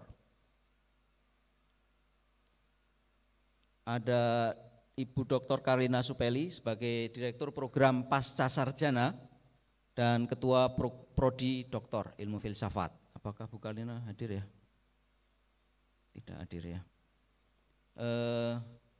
Peroleh gelar S3 dari Universitas Indonesia. mengampu mata kuliah Feminisme, Ilmu Alamiah Dasar, Epistemologi, seminar tesis untuk S2 dan lain-lain. Kemudian ada Profesor Dr. Adrianus Sunarko, Monsinyur ya, yang sudah menjadi Monsinyur untuk Keuskupan Pangkal Pinang.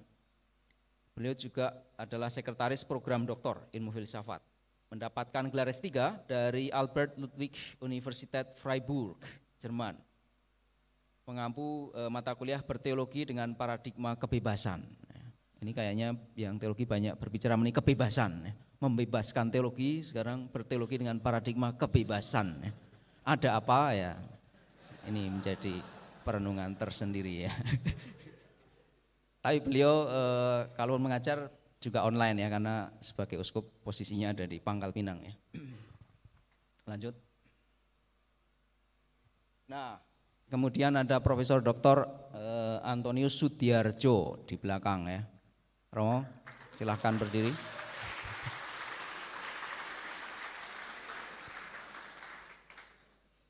Beliau ini satu alma mater dengan saya dari Universitas Gregoriana Roma, S3-nya ya. Mengampu filsafat timur, filsafat India, filsafat agama, filsafat Asia Selatan dan Timur, teori-teori kebudayaan, dan mata kuliah pilihan diantaranya misalnya membaca Bhagavad Gita yang akan Anda jumpai semester ini. Kemudian ada Profesor Dr. PS Mardiatmojo di belakang. Ini. Tumben hari ini kalem ya. Pendidikan S3 dari Universitas Innsbruck di Austria. Mengampu mata kuliah eklesiologi dan pembangunan komunitas inklusif. Kita lanjut. Kemudian ada Profesor Dr. FX Muji Sutresno, pendidikan S3 dari Pontificia Università Gregoriana Roma, Italia, mengampu di S3 Filsafat Kontemporer. Kemudian tidak hadir saya kira, tidak hadir. Kemudian ada Dr. Simon Lili Cahyadi, juga sudah terkenal, sudah berdiri di sini juga. Kalau mau berdiri lagi boleh ya. Siapa tahu tadi ada yang tertidur ya. Ini yang di depan ya, yang seperti Shaolin ini ya.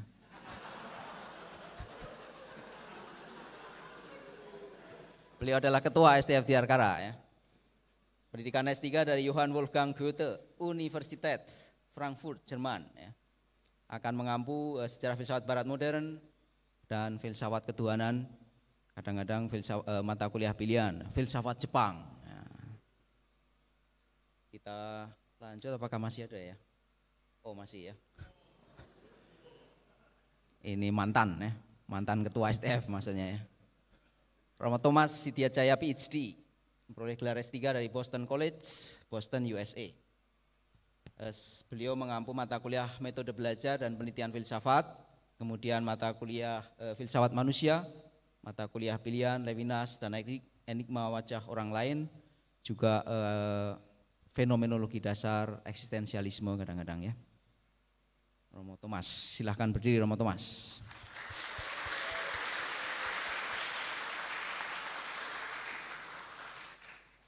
Baik, saya kira sudah habis. Oh masih ya, masih. Tab ini paling legendaris ya. Bukan hanya itu, juga yang mendiri, salah satu pendiri dari STF Diarkara ya. Dosen tetap luar biasa Sekolah Tinggi Filsafat Diarkara, Profesor Dr. Frans Manyis Suseno ya. Tepuk tangan untuk Romo Manyis.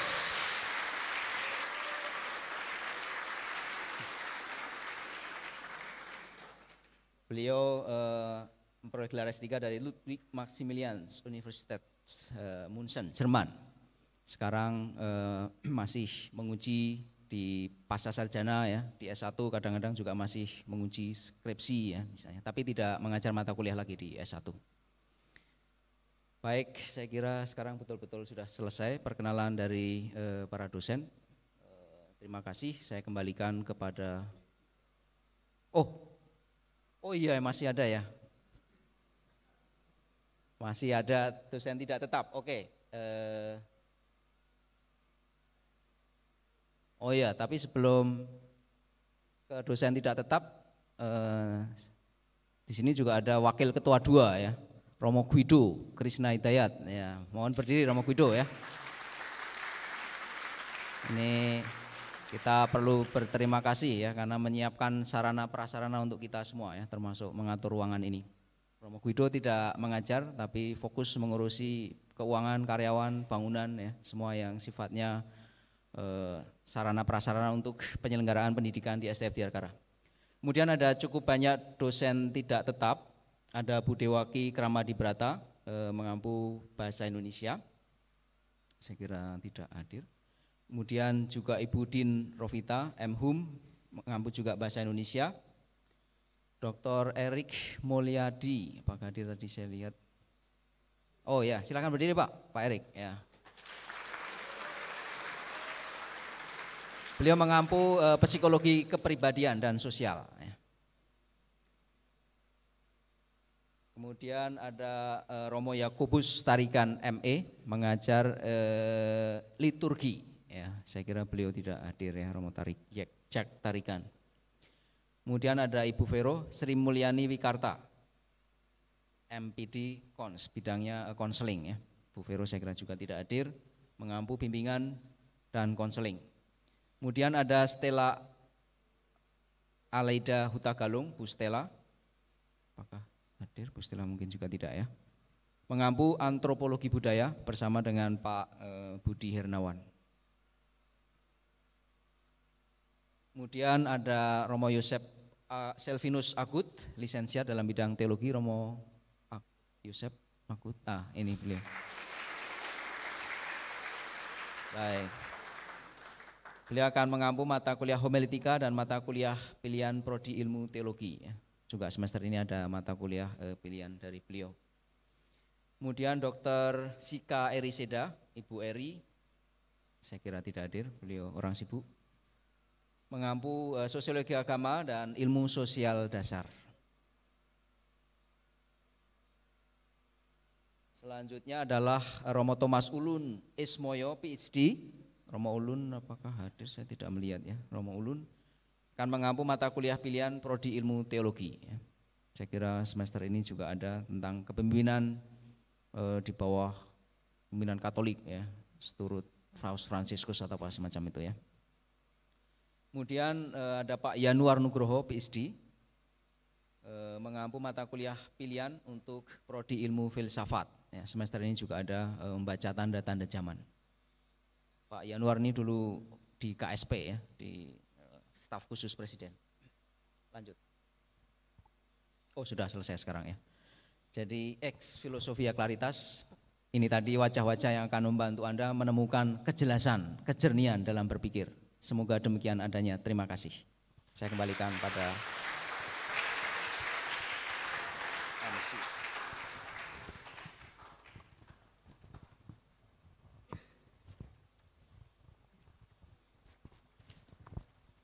Terima kasih kepada Dr. Heribertus Dwi Kristanto yang telah memperkenalkan para dosen STF Diarkara kepada kita semua. Selanjutnya kita akan memasuki sesi yang membuat kita penasaran sejak pagi hari tadi, yaitu pengumuman juara lomba isai.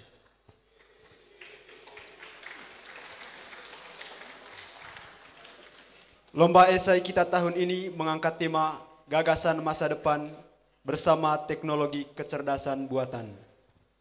Dan tanpa berlama-lama lagi, marilah kita undang perwakilan dari bidang intelektual SEMA STF Diarkara untuk mengumumkannya. Kepada perwakilan bidang intelektual SEMA kami persilakan.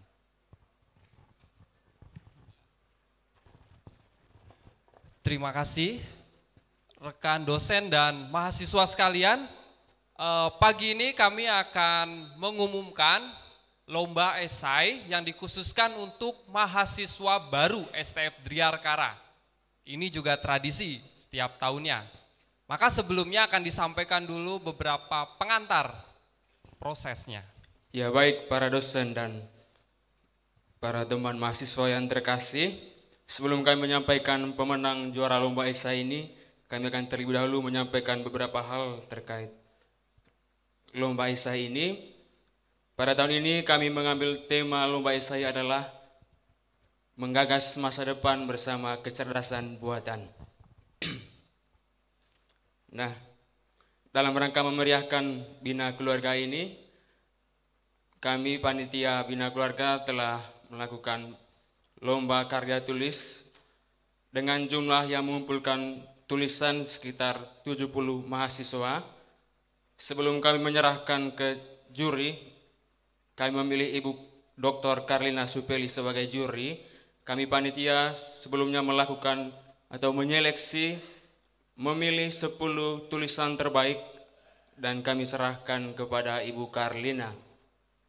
Nah, dari Ibu Karlina sendiri ada beberapa kriteria penilaian esai.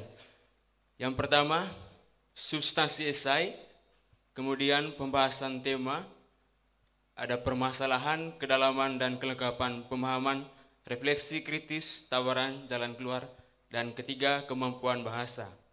Menurut Dr. Karlina Supeli, pemenang satu itu harus memperoleh nilai 80 ke atas.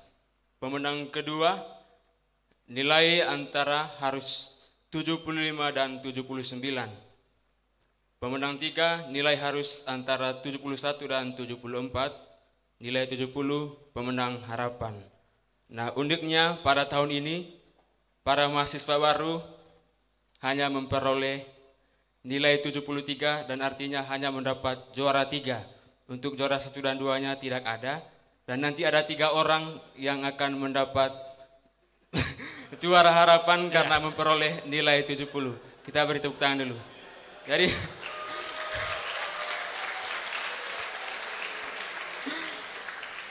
Jadi nanti jangan diharapkan ada juara 1 dan juara 2-nya.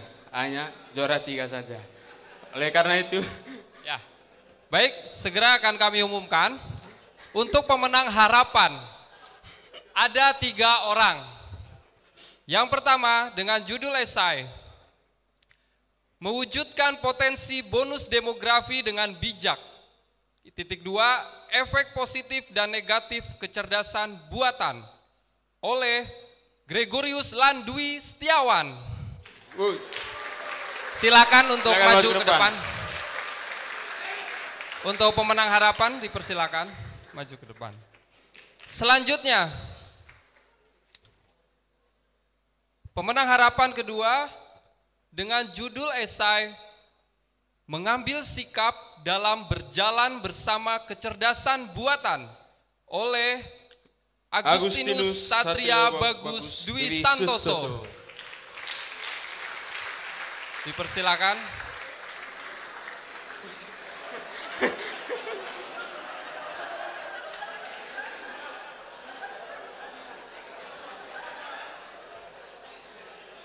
Akan kami lanjutkan juara harapan berikutnya dengan judul esai Quo Vadis, daya kritis filsuf muda di tengah perkembangan AI, oleh Dionysius Giovanni Dramses Falo.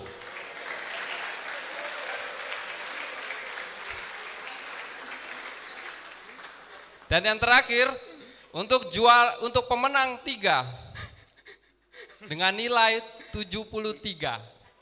Mereka 70, tapi tidak apa-apa. Yang ini 70. Oh, dengan judul esai menghadapi kecerdasan buatan dengan pemahaman filosofis, oleh Jetson Santoso.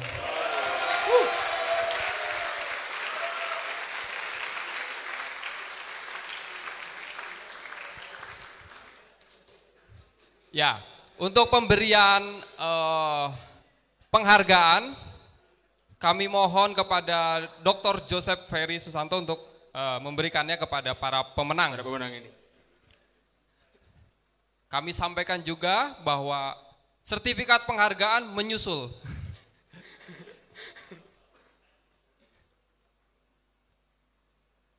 Ya, terima kasih. Ya. Ya. Terima kasih kepada para pemenang, dipersilahkan kembali.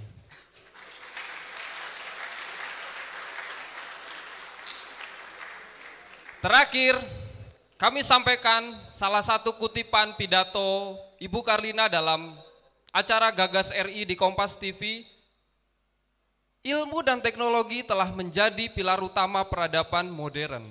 Meski di banyak aspek teknologi tidak cukup untuk menopang kemanusiaan kita. Lalu sudah bijakkah kita untuk menggunakan logika kehidupan berasas teknologi? Bagaimana dengan laku manusia di tengah pesatnya perkembangan teknologi? Sekian dan terima kasih.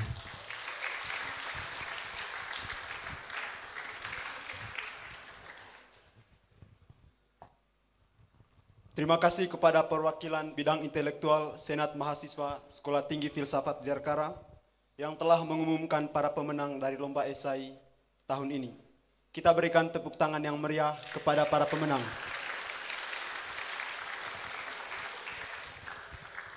Para hadirin sekalian, sampailah kita pada sesi acara yang terakhir, yaitu penutup. Sebelum kita tutup rangkaian acara kita pada pagi hari ini, marilah kita bangkit berdiri untuk menyanyikan lagu Mars STF Dirgantara.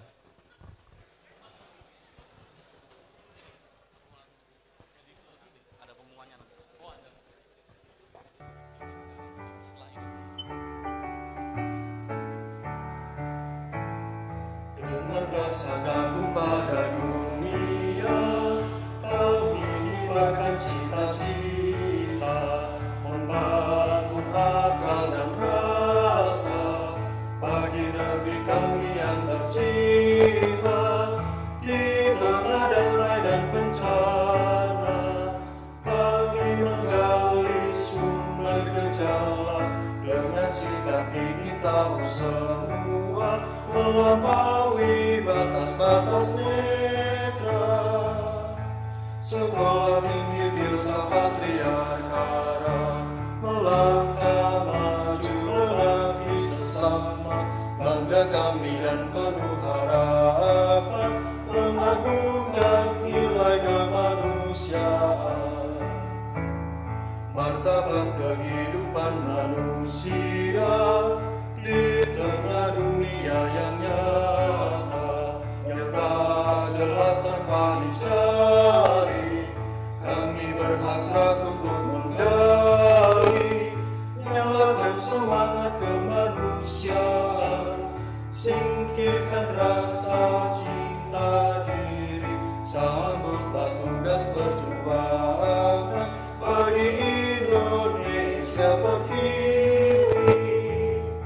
Sekolah Tinggi Filsafat Dirgantara melangkah maju mengabdi sesama, bangga kami dan penuh harapan, mengagungkan nilai kemanusiaan.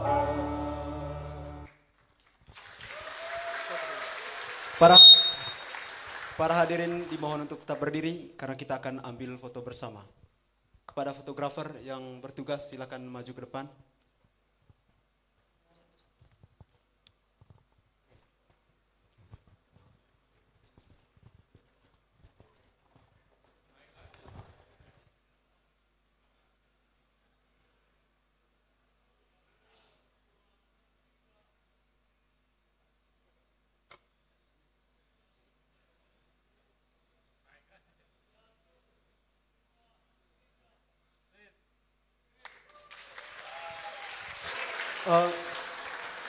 Ada permintaan dari Romo Joseph untuk para dosen silakan maju untuk berfoto bersama di depan.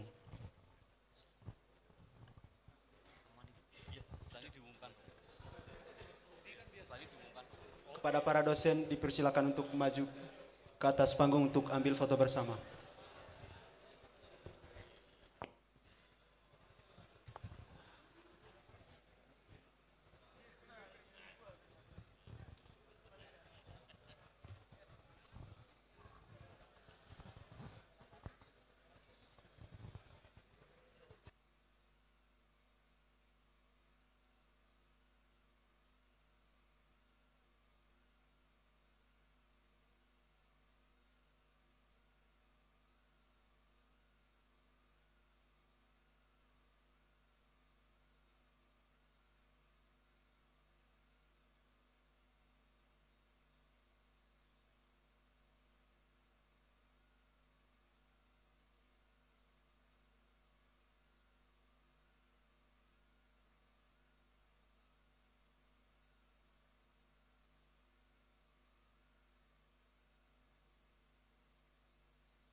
Teman-teman sekalian dimohon untuk tidak meninggalkan ruangan ini terlebih dahulu karena ada beberapa pengumuman yang akan disampaikan.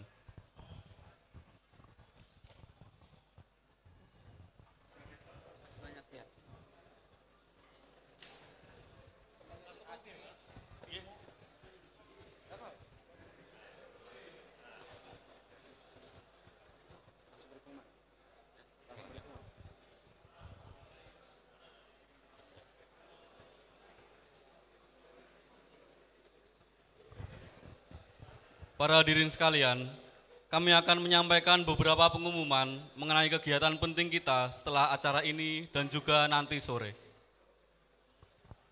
Yang pertama, akan diadakan pertemuan antara mahasiswa tingkat 1 dengan kaprodi masing-masing program studi. Jadi setelah acara ini, para mahasiswa tingkat 1 dijadwalkan untuk bertemu dengan kaprodinya masing-masing. Untuk program studi teologi akan bertemu dengan Romo Edi di ruang 4. Sedangkan untuk program studi filsafat akan bertemu dengan Romo Widi di ruang 1. Sekali lagi saya ulangi, untuk program studi teologi akan bertemu dengan Romo Edi di ruang 4. Dan program studi filsafat akan bertemu dengan Romo Widi di ruang 1. Pengumuman yang kedua, kita semua diundang untuk ikut hadir dalam misa pembuka kuliah Sekolah Tinggi Filsafat Dirgantara yang akan diadakan nanti sore pukul 16.15 di aula ini. Baik para hadirin sekalian, dengan demikian berakhirlah sudah acara kita pada hari ini dalam kuliah pembuka tahun ajaran 2023-2024. Kami berterima kasih atas kehadiran dan partisipasi dari pada hari ini sekalian. Sekaligus juga mohon maaf jika ada tutur kata yang kurang berkenan di hati para hadirin.